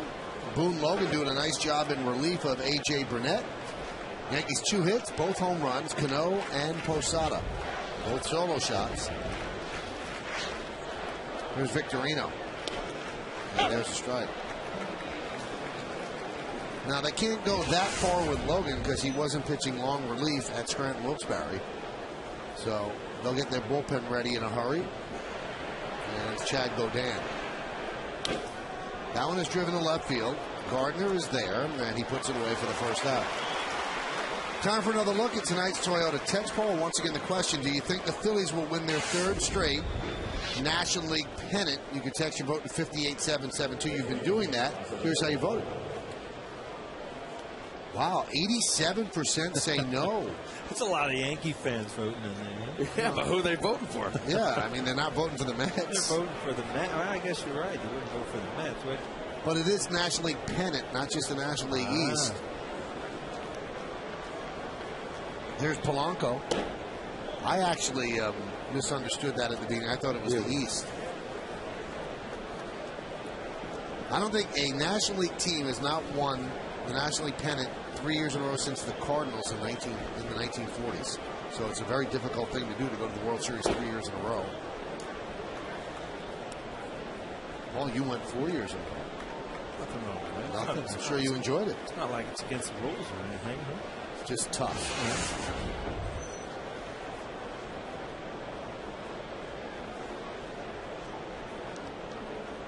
Count 2-0 on Polanco. Grounded foul. Especially with the National League, a little upside down. Cincinnati leading the Central, and San Diego on top out west. I don't think too many people would have predicted that. Cincinnati have improved, but St. Louis was probably the favorite there. Now, a lot of people think that part of the problem with the Phillies could be getting to a World Series, losing it, and then the next year all you want to do is get back there, and you almost take the season for granted. There's a ground ball to Teixeira, and he'll beat Polanco to the bag. And that might be what the Phillies are going through. Hey, come out to Yankee Stadium and see the 27-time world champion Yankees in action. Bring your clients, employees, or business associates out to the stadium for a corporate outing and enjoy Yankees baseball in a private game day suite or in one of the great group locations. For more information, visit Yankees.com, call 646-977-8900, or email suites@yankees.com. Now, Paul, every World Series you played in, you won. Al, you actually lost. No, you lost. 2001. 2001, but you retired after that, so you didn't have to worry about defending. Al, in 2000, did you get that sense that let's just get back there? Yeah, I mean, you always play for that. I was lucky enough to have been in a few World Series. Have won a couple, but there's no doubt. You play there, and obviously with the Mets playing against the mighty Yanks at that time, we were thrilled to be part of a true Subway Series that hadn't happened. I think it was 47 years. But yeah, there's no doubt, Mike. You always want to get back. That's a selfish thing. What Paul went through and what Jeter still's doing, along with Pettit and Posada and Mariano. I always said this. I think every major league player, if they're lucky enough to get to a postseason, but if you can get to a World Series, even better, and make an all-star team, it just changes your whole perspective. I don't know how you felt after those 2 months. You just got a different view on where you want to be. I do understand what you're saying, Michael, and it is. You get to opening day, ball gets away from Logan, and you're already thinking about the playoffs and the World Series from the year before, and you do kind of just go through the motions. Yeah, you don't. Hangover. It's just a day-to-day thing, and that big thing will happen at the end of the year, but. You're in a rush to get there. I know exactly what you're talking also, about. too, guys, they have 11 players on that team last year are not on this active roster right now. That's a pretty big turnover. Yeah. Of your 25-man roster, 11 of them aren't here from last year. Yankees have 8. The 1-2. That's quite an outing for Boone Logan. He did some job as he retires the Phillies in order, 7 in a row. Time now for a message from our friends at the Fox Business Network.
computer world. And by Ford, the official truck of the New York Yankees. Boone Logan strong and in his 2 2/3 innings of relief.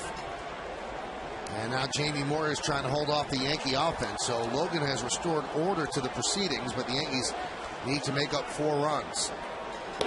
And the pitch to Gardner is a strike. It was a very nice job by Boone Logan. And that was a big inning, too. We'll see how this plays out. But you got Moyer on the mound who's doing a nice job. You got the home run, shorten that deficit to 4, and then you got your reliever come in and get right back in the dugout. Paul, the more you see a guy like Moyer, is it easier to hit him? No, because it's never the same. And you know what he's going to try to do, but he'll do it in different sequences and things like that. The one thing you do know as a hitter is chances are you're not going to see much over the middle of the plate. You're not going to see much up in the zone. That one's popped up. Cutter away, and it just it can be a frustrating night, or if he does not have his perfect control, it can be a fun night. But over his career, it's amazing how much he's gotten done, how many victories he's got. Now I know he's been around a long time. When his son was just drafted, which is unbelievable. Not many people have had a chance to do that. He's a father of 8. His son Dylan was drafted by the Twins in the 22nd round last week. And he's a shortstop who also has a scholarship to the University of California, Irvine. And Jeter lines on to right field, and a nice play by Worth on the sinking liner for the second out. Now all of his kids are right-handed, though. Nice play by Worth, and he has urged the boys who are right-handed, don't pitch. Play a position, give a better chance. But his youngest son is McCabe, 6-year-old lefty, and he's having him pitch. Because he's lefty? Yep. Got a game plan at least. Well, I know he moved down to Bradenton. I think he put his one boy at that IMG camp. Obviously had lived up in the Northwest for a long time, but saw his boy was a good ball player and bring him down to Florida. And he also has no intention of retiring at the end of this year. It's the last year of his contract, and he makes $8 million a year, but he's not retiring. Now, he doesn't know if the Phillies want him back, but he said he's pitching next year. Well, I was talking to the pitching coach, Rich Doobie, and I asked him that. I said, how long do you think he can go? He said, you know what, if Jamie can do what he's been doing, there's Rich Doobie, he'll play till he's in his 50s. I mean, he loves it that much. He's a fan of the game. And certainly, if he stays in shape and does what he's doing, games like tonight, I don't know about in the 50s. You got to be in the right situation, right team. But it also brings up what we spoke about earlier. I mean, your reflexes go. How are you going to feel that position in your 50s? Satchel Paige did it. Different game. How old was Satchel? Every time I hear a story about Satchel, I think he was 53. 50, 60, 70. I mean, the guy was 72 and he was still throwing. How old was he? In Barnstorming, I thought he was 53. Ooh, I pitched 59 years old. In a big league game? Yeah. Well, because he spent his great years in the Negro Leagues. And when the color barrier was broken, he was an old guy for baseball. But he could still pitch. 2 knuckleballers on there. Hoyt Wilhelm. Yeah. Check swing. Did he go? No, he did not, said Tom Hine. And the funny thing is, you look at that list of all the old-timers, and being from Cincinnati, they brag about the youngest player being Joe Nuxhall, who was 15 years old at the time. We lost Joe Nuxhall last year, but imagine pitching at 15. That amazes me more than pitching in your late 40s. 15 years old. 3-2. Was it a publicity stunt? No, it was during the war. Yeah, a lot of the people weren't here. He actually, I talked to Joe about it a few times. He was actually at the end of the bench. It was almost like a bat boy, he said. And they said, kid, get ready, you're going to go pitch. And then he jokes about it. It wasn't your best outing. It wasn't a Boone Logan outing from tonight. I mean, he got hammered. But he ended up coming back to the big leagues a few years later and having a pretty decent career. Strike 3. Nick Swisher down looking. Well, see, those are the pitches right here. When we come back, folks, we're going to get an overhead of this. And I'll tell you right now, I agree with Nick Swisher. Well, there you go. Paul said it in the first inning. Teixeira's pitch. Well, it's closer than Paul thinks, I think.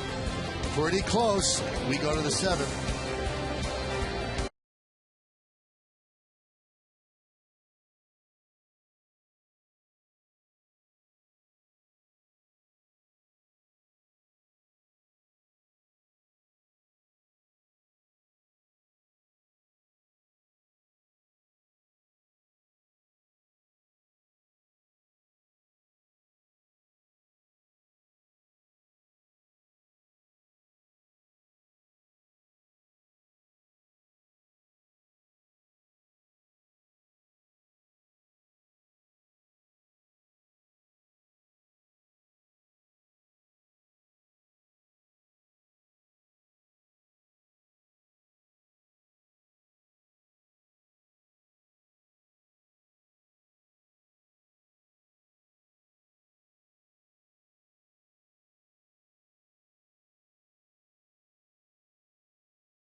There it is. Tomorrow's starting pitchers. Final game of this 3-game set. And it's brought to you by Fios TV, Internet, and Phone. This is beyond cable.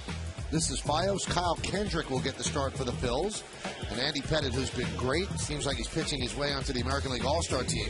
8-1, 2.46. Our coverage starts at 6 with the BP show. 6:30 is the pregame show. And 7:08 will be the first pitch here at the stadium.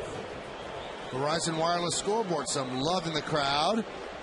But no love for the Yankees from Jamie Moyer as the Yankees trail 6-2. Yankees make a pitching change.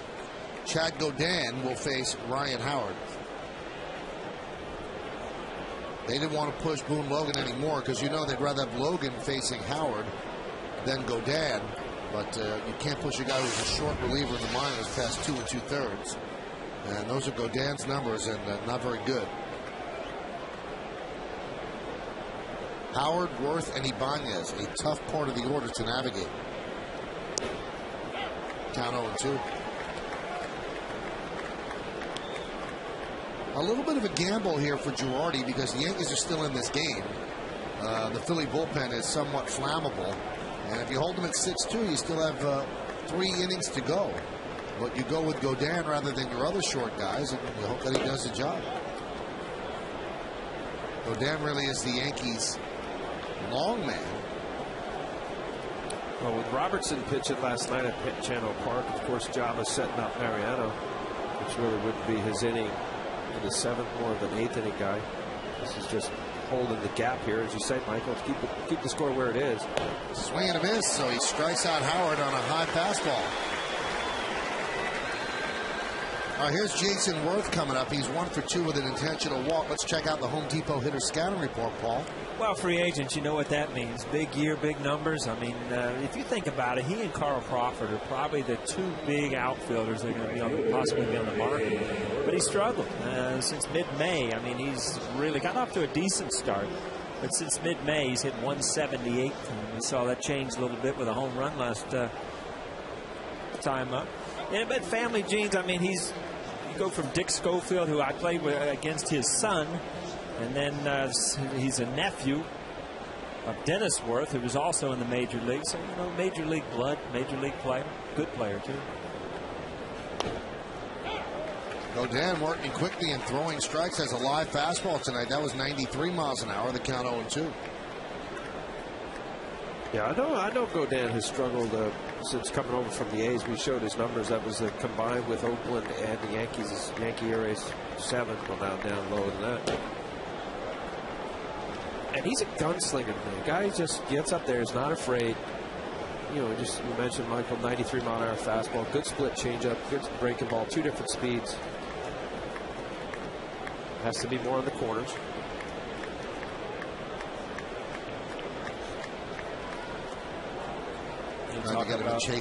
Talk about Worth being a free agent, and Michael, and you even touched on it last night. I mean, he seems like he's a good fit here. They're so left-handed, you know, with Utley and Howard. You know, you need a big bopper from the right side. And, he has been that. I think that, you know, we talked about a little bit. If he could cut down on the strikeouts a little bit, and he could be a guy that you look for 30 home runs plus 100 RBIs every year.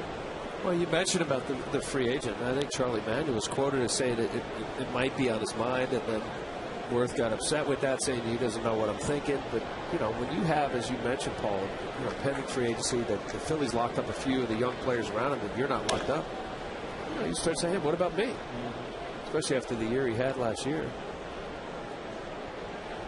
And many people think that the contract they gave to Howard would preclude them from giving another big contract out to Worth.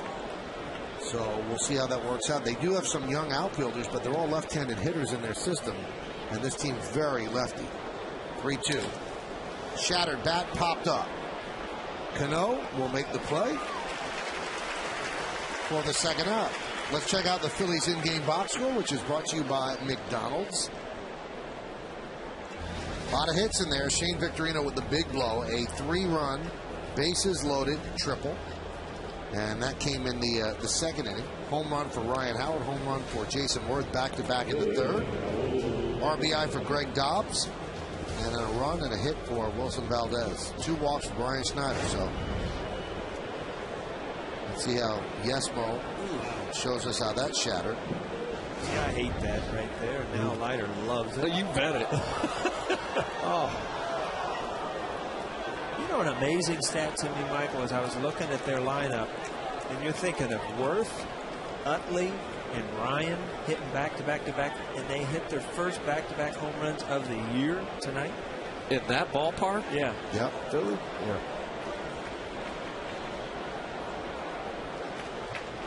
The 0-1. 0-2. Howard's 1 for 4 tonight. Utley has 10 home runs on the year.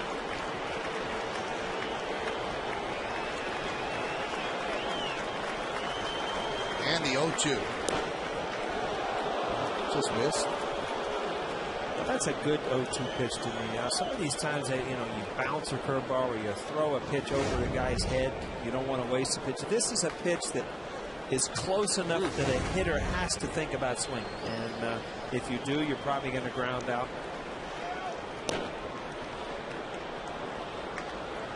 Yeah, anytime a pitch is thrown, I call it the bullet alley effect, where you want the hitter to stay on it longer, and if it looks like it's over the plate, then it's a matter of the hitter looking up and down. But you have a little lane here. Try to keep the hitter thinking it's on the plate, whether it's a little split changeup or a breaking ball that's going to go down out of zone. And as he took the pitch at Rappahannock, he got the call. 2-2. 3-2. Because the longer that pitch stays on that little lane, you know, hitters, you know that. You got to track it. You got to stay on a little longer. As we get the little feeble half little check swing. Did he go? Yes. They always say yes. Pitchers always get the break there. I'm telling you. 3-2. Why did it not feel like that? See Ibanez right there. Again, I've talked about it a little bit. He was such a good hitter to left center field, and I don't know if it's a smaller ballpark or if he feels like he's trying to make up for things by hitting home runs. But you know, that's a 3-2 pitch where you're just trying to get a base hit, and he comes out of his shoes trying to pull the ball. It's just, to me, not his natural swing. Popped up and out of play.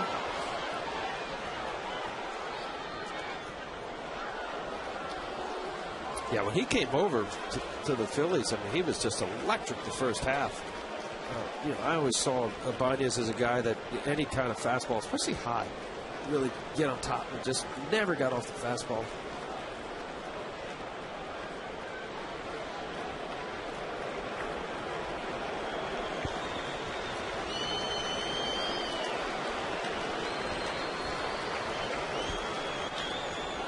Hit sharply to second.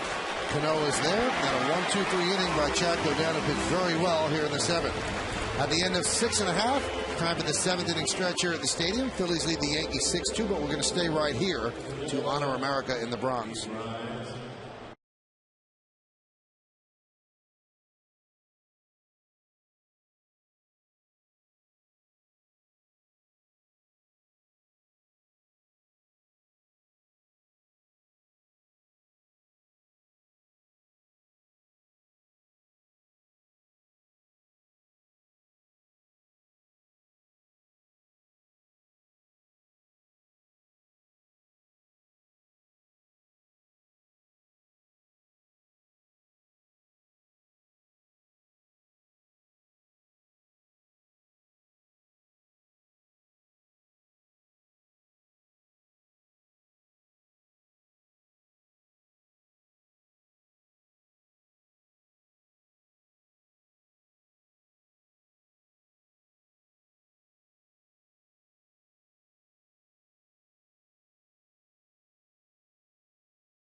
By McDonald's, how many hits in there? Just two. Both of them home runs. Cano a solo shot. Posada a solo shot. Jamie Moyer has been dealing against the Yankees. But the heart of the order coming up: Teixeira, A-Rod, and Cano. Pitches upstairs 1-0. Verizon Wireless scoreboard at 6-2 Phils. Yankees won last night's game 8-3. Grounded to short. Valdez across the diamond. One away. Could a guy like Moyer completely foul up your swing for a while, Paul, or is that more a knuckleballer? More of a knuckleballer. I think it can frustrate you for a night, but you're back on that what you're used to the next day. If a guy throwing 90, 92. How about though if Charlie Manuel, when he goes to the bullpen, he brings in a guy that throws gas? Does that affect you? No, it's just you adjust quicker to what you're used to than Jamie Moyer, in my mind. That wouldn't affect you? I never noticed that. I mean, it's the same thing when you face Wakefield, and then they went to the bullpen. It wasn't a big adjustment to go back to hitting guys throwing 92, 93. It was a more of adjustment to gear down for those few at-bats against Wakefield. I think what Jamie's doing tonight, he really effectively coming in, as we just saw that pitch to Alex, came inside on Teixeira, and then that little floater two-seamer just take a little off. I mean, he's throwing 82, 83, but he's got that little 79 mile an hour dead fish. It's such an odd game, and it's such a riveting game at the same time that, you know, we talk about Javi Vasquez, and he's struggling because he's throwing 89. 89. I mean, Jamie Moyer dreams about 89, but you can get people out in different ways. You don't have to throw gas to get people out. No doubt about it, Michael. You know, and there's a difference in a thrown with good arm speed at 81 and somebody who is really telegraphing and showing it with less arm speed. Meaning that, you know, he's throwing that ball. He's throwing this ball as hard as, at least arm speed wise, it's not coming out velocity, as somebody throwing 90 miles an hour. So the hitters pick up what's coming out of the arm and how quickly the arm goes through. And of course, hitting corners is, you know, when you're constantly down the way and really missing the mid of the plate, it's still hard to square up something. How about that? That was the first walkies this year. What's funny is if you think about a guy who's 49 years old pitching, right? 47, whatever we're talking about. It's usually a guy that was a hard thrower that has reinvented himself, you know, looking back, like Frank Tanana or somebody like that. This guy has not changed since he came to the big leagues. This is the way he pitched, and he hasn't changed. Although, Paul, I would say a guy like this has a better shot at pitching later into his career than somebody who threw harder, because it's not easy to transition, right, to change your whole style. I remember, you know, when Ron, Dave Righetti, my mentor, you know, when his velocity went down, you know, he was gas, four-seamer, power slider. You could even say that about Gator. You know, it's hard to follow Steve Carlton. I know he pitched late into his career, but, you know, it's hard to make that move. I think of Tommy Glatt, you know, little two-seamer changeup, they have a better shot because their entire career they've had to pitch. That one's grounded to third. Let's see if they can turn two. There's one, and there's two. So he gets Cano to bang into a 5-4-3 double play. And the 47-year-old lefty is doing the job against the Yankees. 2 hits and 1 walk, and he's leading 6-2 as we go to the 8th.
Play of the game. Text your vote to 58772. You could vote online at yesnetwork.com. Tonight's candidates are Number 1, Jamie Moyer. Number 2, Shane Victorino. Number 3, Robinson Cano. Number 4, Ryan Howard.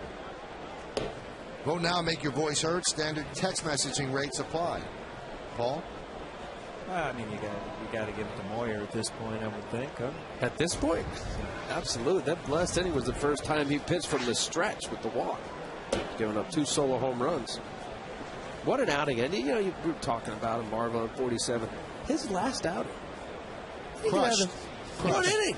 Yeah, but that's the difference. I mean, Right. in an older pitcher that is just trying to accumulate some wins and try to get back to the playoffs. Francisco drives one deep to right center. Nick Swisher back, and he makes the play. Good play by Swisher. Got back to the wall quick. And caught it over his shoulder. It's always an uncomfortable way. You kind of lose sight of the ball when your glove gets behind that shoulder. Wow, I thought this was cutting the uprights here. He had enough of hang time for him to get to the ball. Nice play. And, you know, one thing that we should say about Swisher, people talk about Jeter and Cano and Alex and things like that, and Andy and Phil Hughes.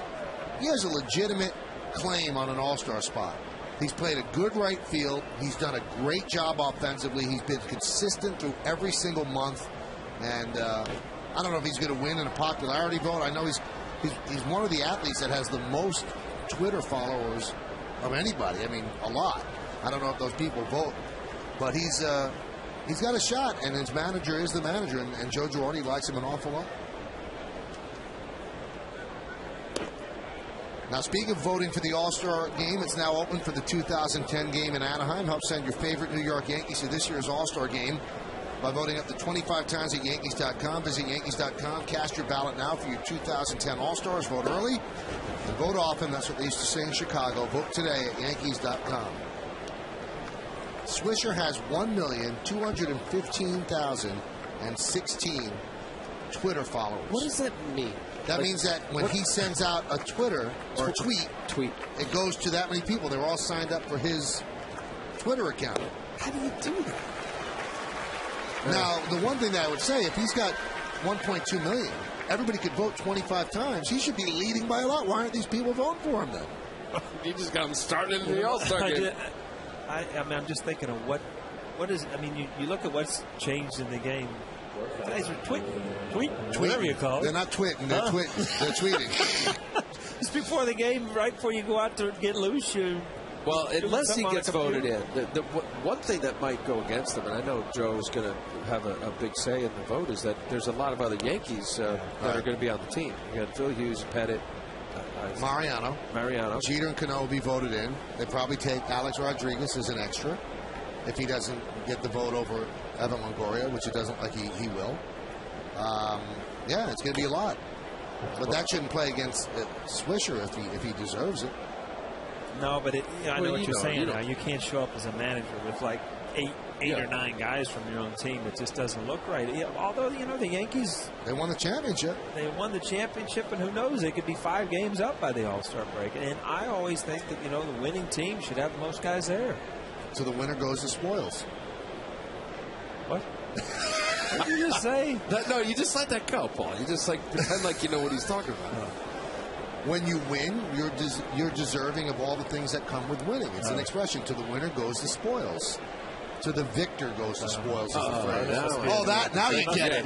Winner, I lost you. Victor, though, I get. You lost me, all right. I was like, what are you talking about?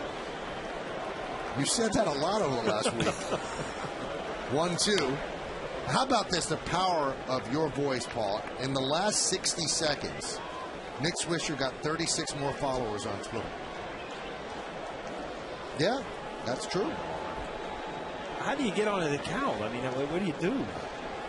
It's Twitter.com. Twitter.com. Yeah. And anything he texts goes out to all those 1.2 million people. Wow. Swing and a miss. Really strong 2 innings for Chad Godin. In fact, the Yankee bullpen has been great in relief of A.J. Burnett. We go to the bottom of the 8th, 6-2 Phillies.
accounts and descriptions of this game may not be disseminated without the express written consent of the New York Yankees.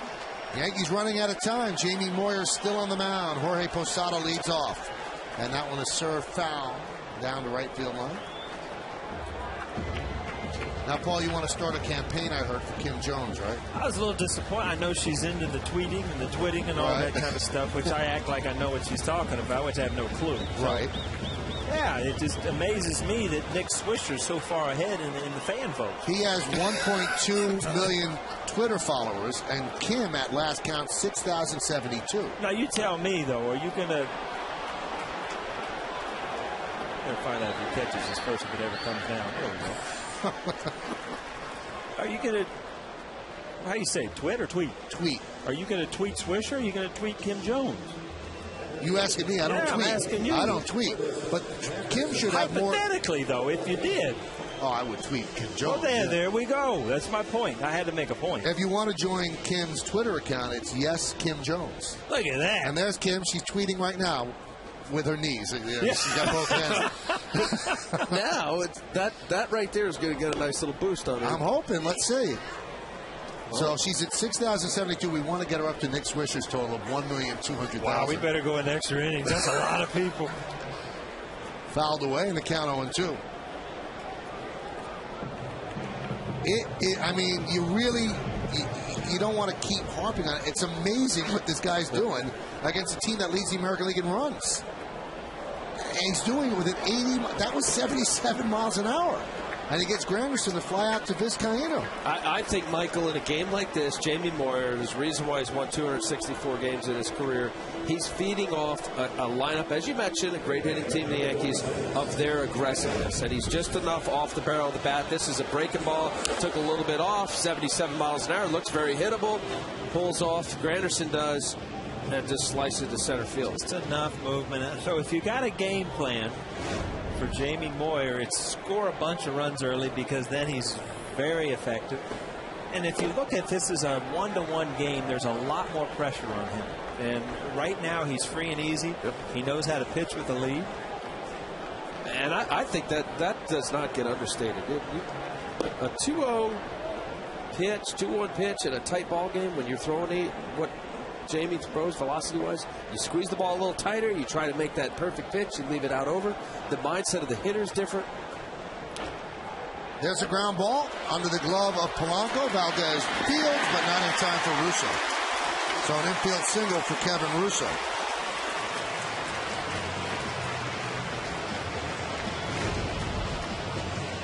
Again, Polanco can't come up with it. Usually when he gets by that third baseman, got a chance as a hitter to beat it out. Well, even after Polanco got past him, Valdez bobbles it just for a split second there, and that was the difference, I think. It cost him to get his feet underneath him. I know Russo runs well, but maybe been a little closer. So only the second time this game that he's going to pitch out of the stretch.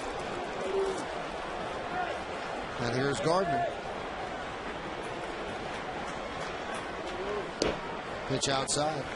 I always wonder, though, when I see a guy like Moyer pitching, and Jimmy Key, who obviously threw harder, how many people out there never got drafted, never got a chance that could pitch like this, but scouts don't want to recommend somebody who throws 84 miles an hour because if he fails, then it's your fault. They're going to recommend guys that throw 95 miles an hour, and that gives them an excuse when it doesn't happen. There might be tons of people out there that could pitch like this. Well, these are guys that also have to prove themselves all the way through the minor leagues. I mean, they never light up the radar gun. So you have to be successful all the way up into the major leagues. I agree with you, Paul. Jamie, after he had been released, went to the Tigers. He was in AAA after a couple of years in the big leagues with Texas and Chicago Cubs. And it wasn't until the Orioles picked him up. But you're exactly right. I remember 2 years ago when maybe it's 3 now, when Mussina was struggling.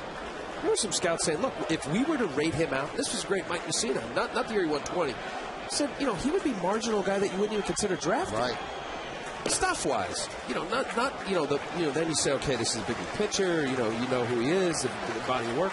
There's no doubt about it. There's a lot of guys in high school, tons of them. Right, that know how to pitch. That have better stuff. They just don't throw hard enough. The ability to put the ball where you want time and time again. It looks so easy on television. That plate is there for a reason. It's not as wide as it looks. I mean, to be able to take off and change arm angles and put the ball in and out on the plate with consistency every single time out there. And believe it. I said it earlier. I believe he thinks he's packing 95-mile-an-hour fastball, and he believes he's behind it. I mean, I know I couldn't do it when my velocity dropped down. You know, it was a struggle to say, okay, I can throw the ball here at 88 miles an hour. He's not going to crush it. You don't have the belief behind it. Conviction. 3-1. Popped up. 79 miles an hour. Here comes Worth. He'll make the play, and a strong 8 innings for Jamie Moyer. No runs a hit, 1 man left. We take this baby to the 9th. 6-2 Phillies.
Let's look at Land Rover drives of the game. Why get a car when you can own a Land Rover? What are they, Al? Well, off of A.J. Burnett after the Yankees were down 4-0 in the 3rd inning to lead it off. Ryan Howard going long over the left field wall. And then the very next batter, Jason Worth going to right field. Back-to-back home runs. The Land Rover drives of the game. First time all year that the Phillies have gone back-to-back. Victorino leads off. 0-1 count now with Godin entering his 3rd inning of work. And Godin looks as good as he's looked this year. Getting a chance to pitch. That last pitch was a nasty. The bottom drops out of it. Change up, a little split finger.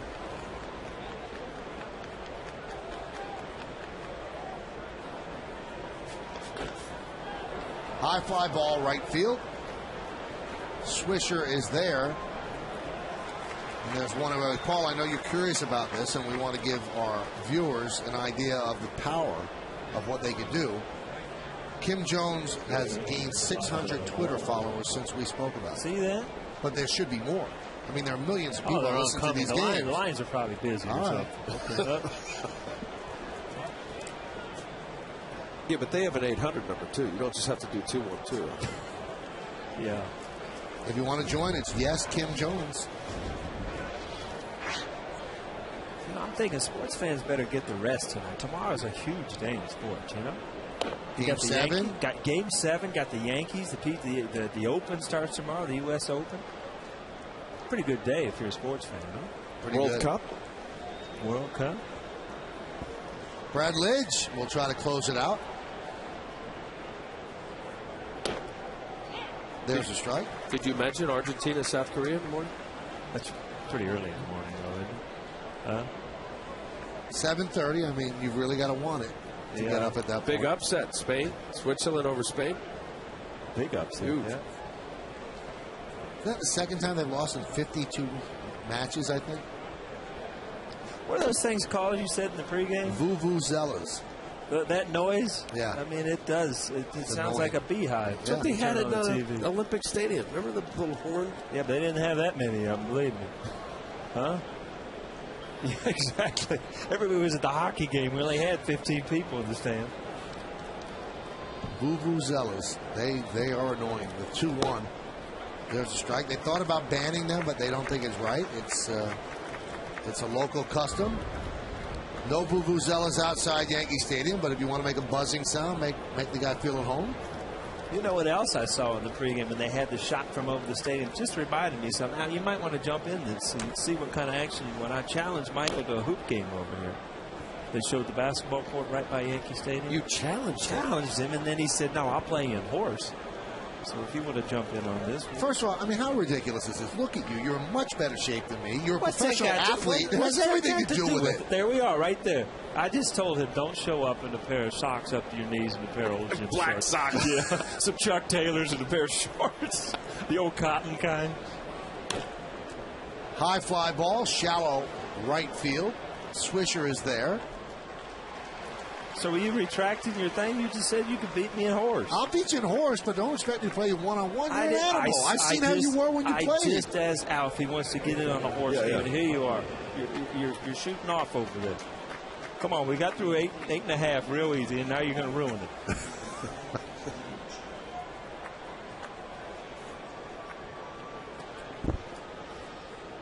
You want to do it for batting practice show this weekend?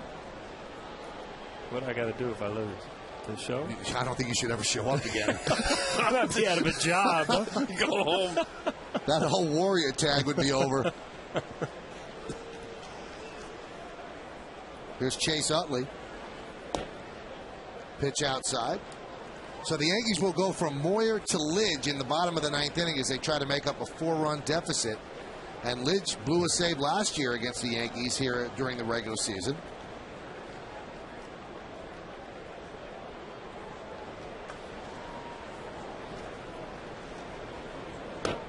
Although this is not a safe situation for him because the Phillies will be up by at least 4.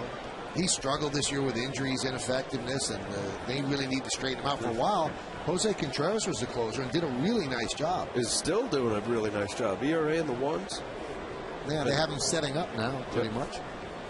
But they need Brad Lidge. So look, 2 years ago, he was as good as anybody in the game. That 1 year, he went without blowing a save. The year they won.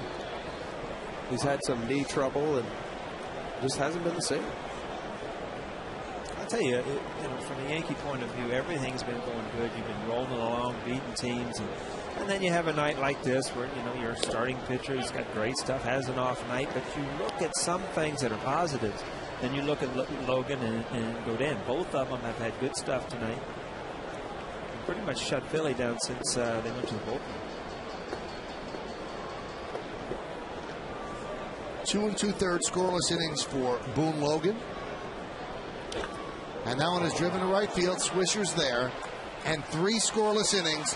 1, 2, 3, 1, 2, 3, 1, 2, 3, 9 in a row for Chad Godin. Me and O'Neill this weekend. Yankees coming up in the bottom of the ninth.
But Jamie Moore has been the story through 8 innings. Let's take a look at the IOTV HD Super Shot. We actually had to speed this up to get the pitch up to normal speed.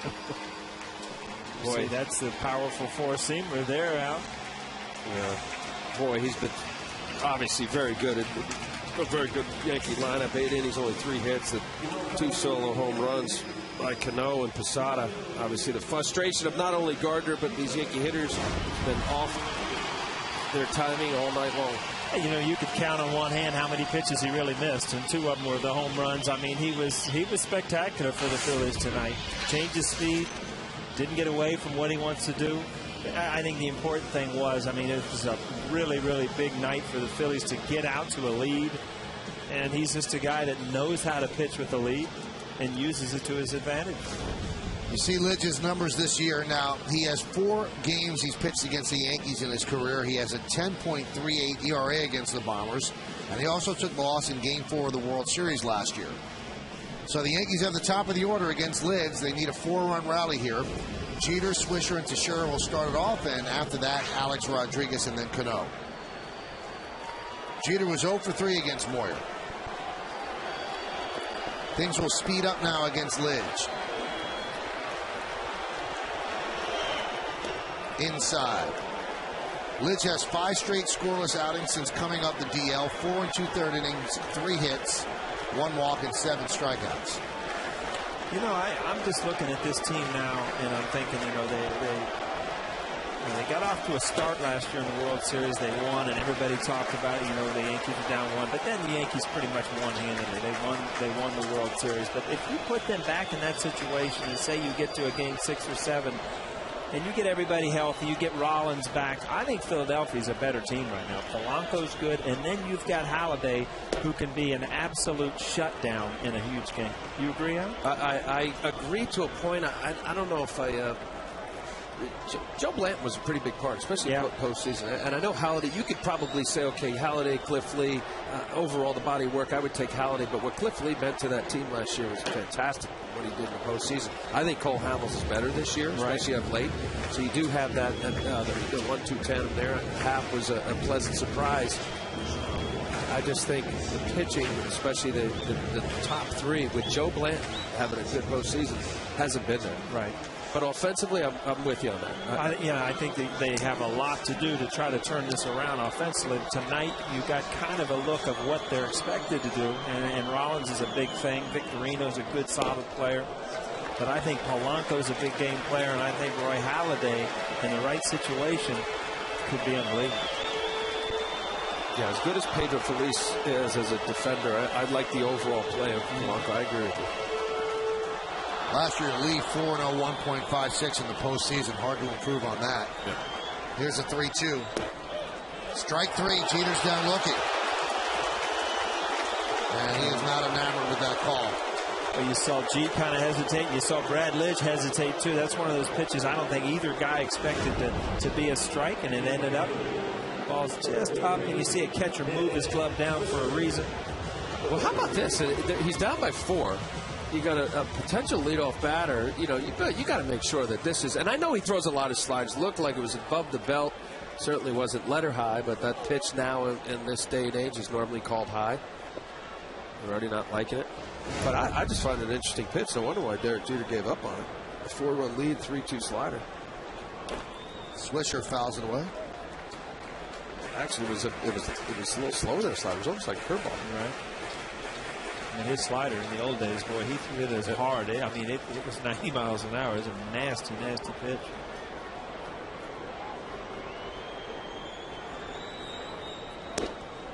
Here's a guy that if I'm the manager, you know, I don't care what he throws. 3-2. This is guy, to me, is a guy who pitches on confidence. And if he gets confident, you are setting up your bullpen. And he has a couple outings where he's shaky. All of a sudden, you've got a big question mark on your head as a manager. Is he going to be able to hold that 1-run lead in a big game? Which is what happened last year. When, if you remember, Charlie Manuel was going with Ryan Madsen in some closing situation. Which Madsen been their setup guy. I mean, if there's ever a position on the field that you have to have the bravado of, I am better than everybody as a closer. There's no parachute behind you. And you got to say, here it is. He knows it the best of anybody in the game. That's a guy that doesn't have to tell himself that. The whole world tells him that. I mean, he's that good. Swisher goes down on strikes. Yankees Baseball on Yes, brought to you in part by your Tri-State Volkswagen dealers. Visit tristatevw.com. By the Karate Kid, starring Jaden Smith and Jackie Chan, now playing. And by Mazda. Zoom, zoom. You talk about closers, guys. 8 closers last year on the postseason, 8 teams. 7 of them blew big saves. Mariano didn't blow any, and the Yankees won the championship. So the Yankees down to their final out here as Teixeira takes a strike.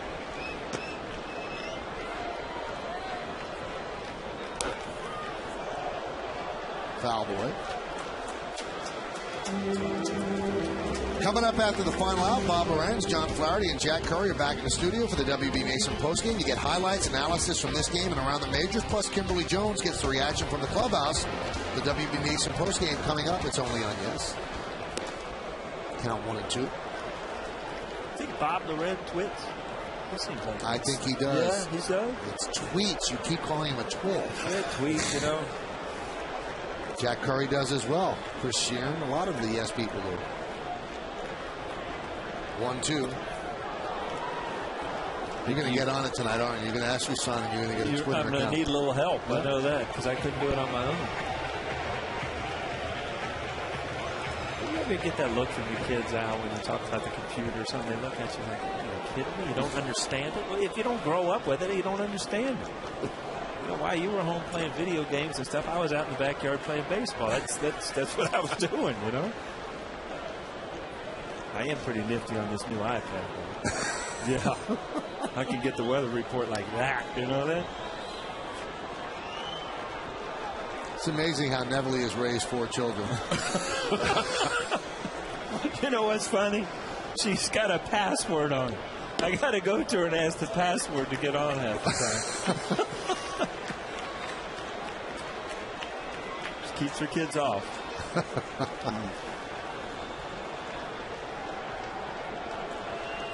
So Teixeira's worked the count full. Lidge deals.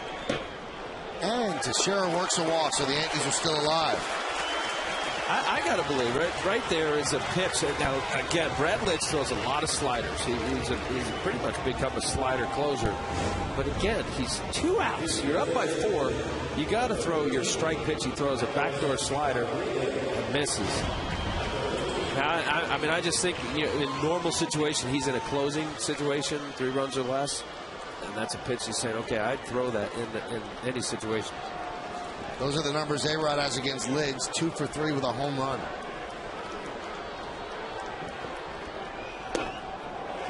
There's that slider swung on and missed. Must not feel very good about his fastball, Al. He stayed away from it on 2 3-2 pitches. You know what, Michael? I remember watching a game last year he in Florida, and he threw, of about 17 pitches, he threw like 15 sliders. Runner goes, no throw, so Teixeira takes second on defensive indifference.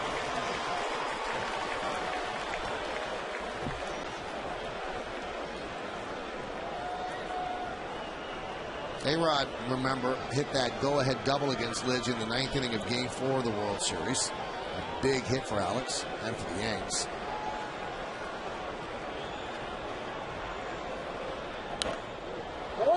Foul back. Alex starting in his first game after missing 4 and then only 1 inning of the 5th.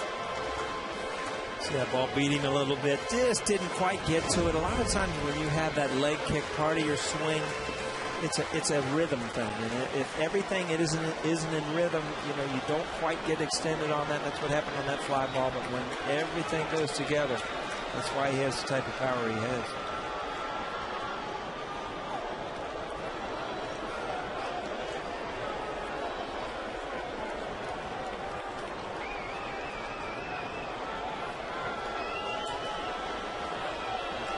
Crowd of 47,414 here at the stadium.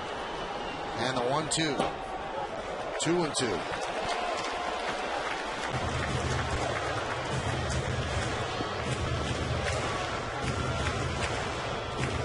Alex has been on the shelf with a hip flexor problem. Getting a lot of treatment. from the Yankee trainers, and back in the lineup as a DH tonight. So far, he is 0 for 2 with a walk. A 2-2. Line drive, base hit, down the left field line. That will easily score Teixeira. Alex Rodriguez is going to go to second, and he will get himself a double. RBI double for Rodriguez. Yankees now trail 6-3.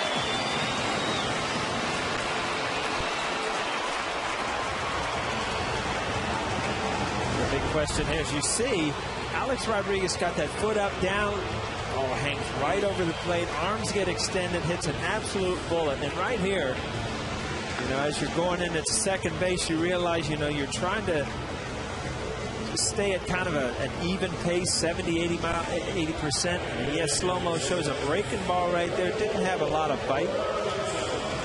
Just look at the extension here, the difference in the swing.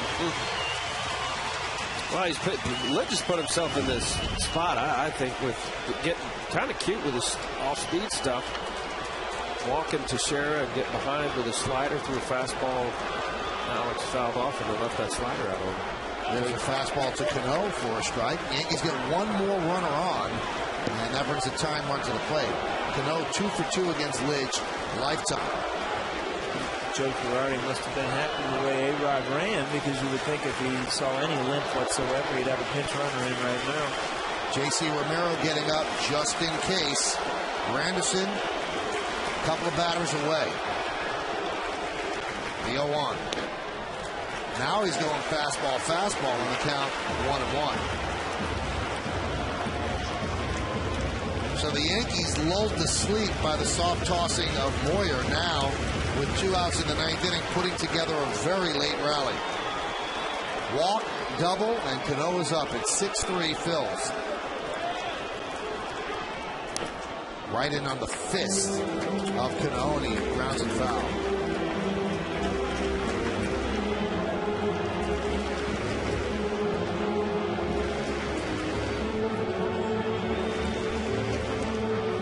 Doobie going through charts. Charlie Manuel looking down at sheets, but they need Brad Lidge to get people out. Jeter probably thinks he should be on base or have scored a run because he didn't think that was strike 3. 1-2. Hit sharply and through for a base hit. They're going to hold Alex Rodriguez at third. That run doesn't mean anything. So Cano picks up his second hit of the night, and now Posada comes up as the tying run.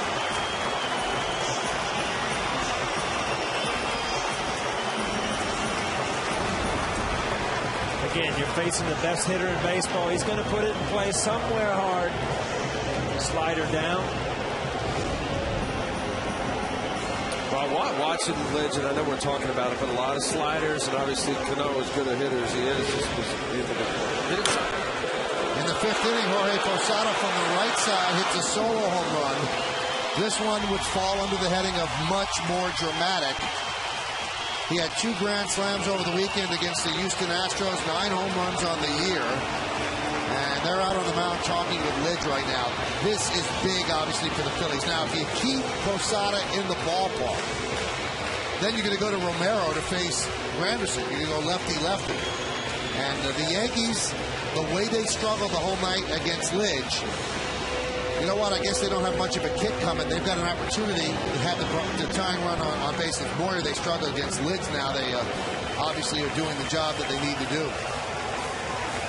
And it's starting to rain here at the stadium. Joe Girardi's got to be very happy the way this team. I mean, when you're playing well and every once in a while you have that game, it's very easy to just say, hey, we'll get back to them tomorrow. They battled back, put the tying run at the plate. And there's a strike. Good slider.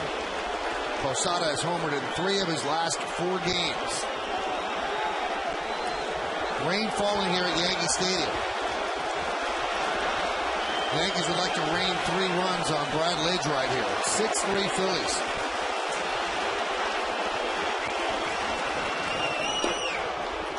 And the count 1-1. You're the pitcher right there. How you've thrown a good slider and then you try to paint a fastball inside. You don't get the call. Well, especially where how close Jorge is, and that ball comes back. Oof. Boy, oh boy, that looked like a good pitch. Ed Rapuano, the home plate umpire. 0-1.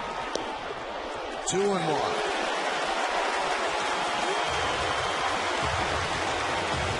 Obviously, a fastball count, throws a lot of sliders, 2 fastballs in a row, tried to come in.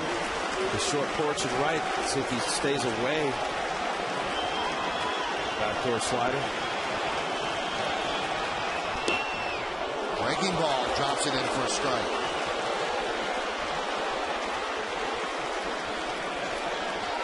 Some Philly fans biting their nails. Charlie Manuel's not feeling too good about things right now.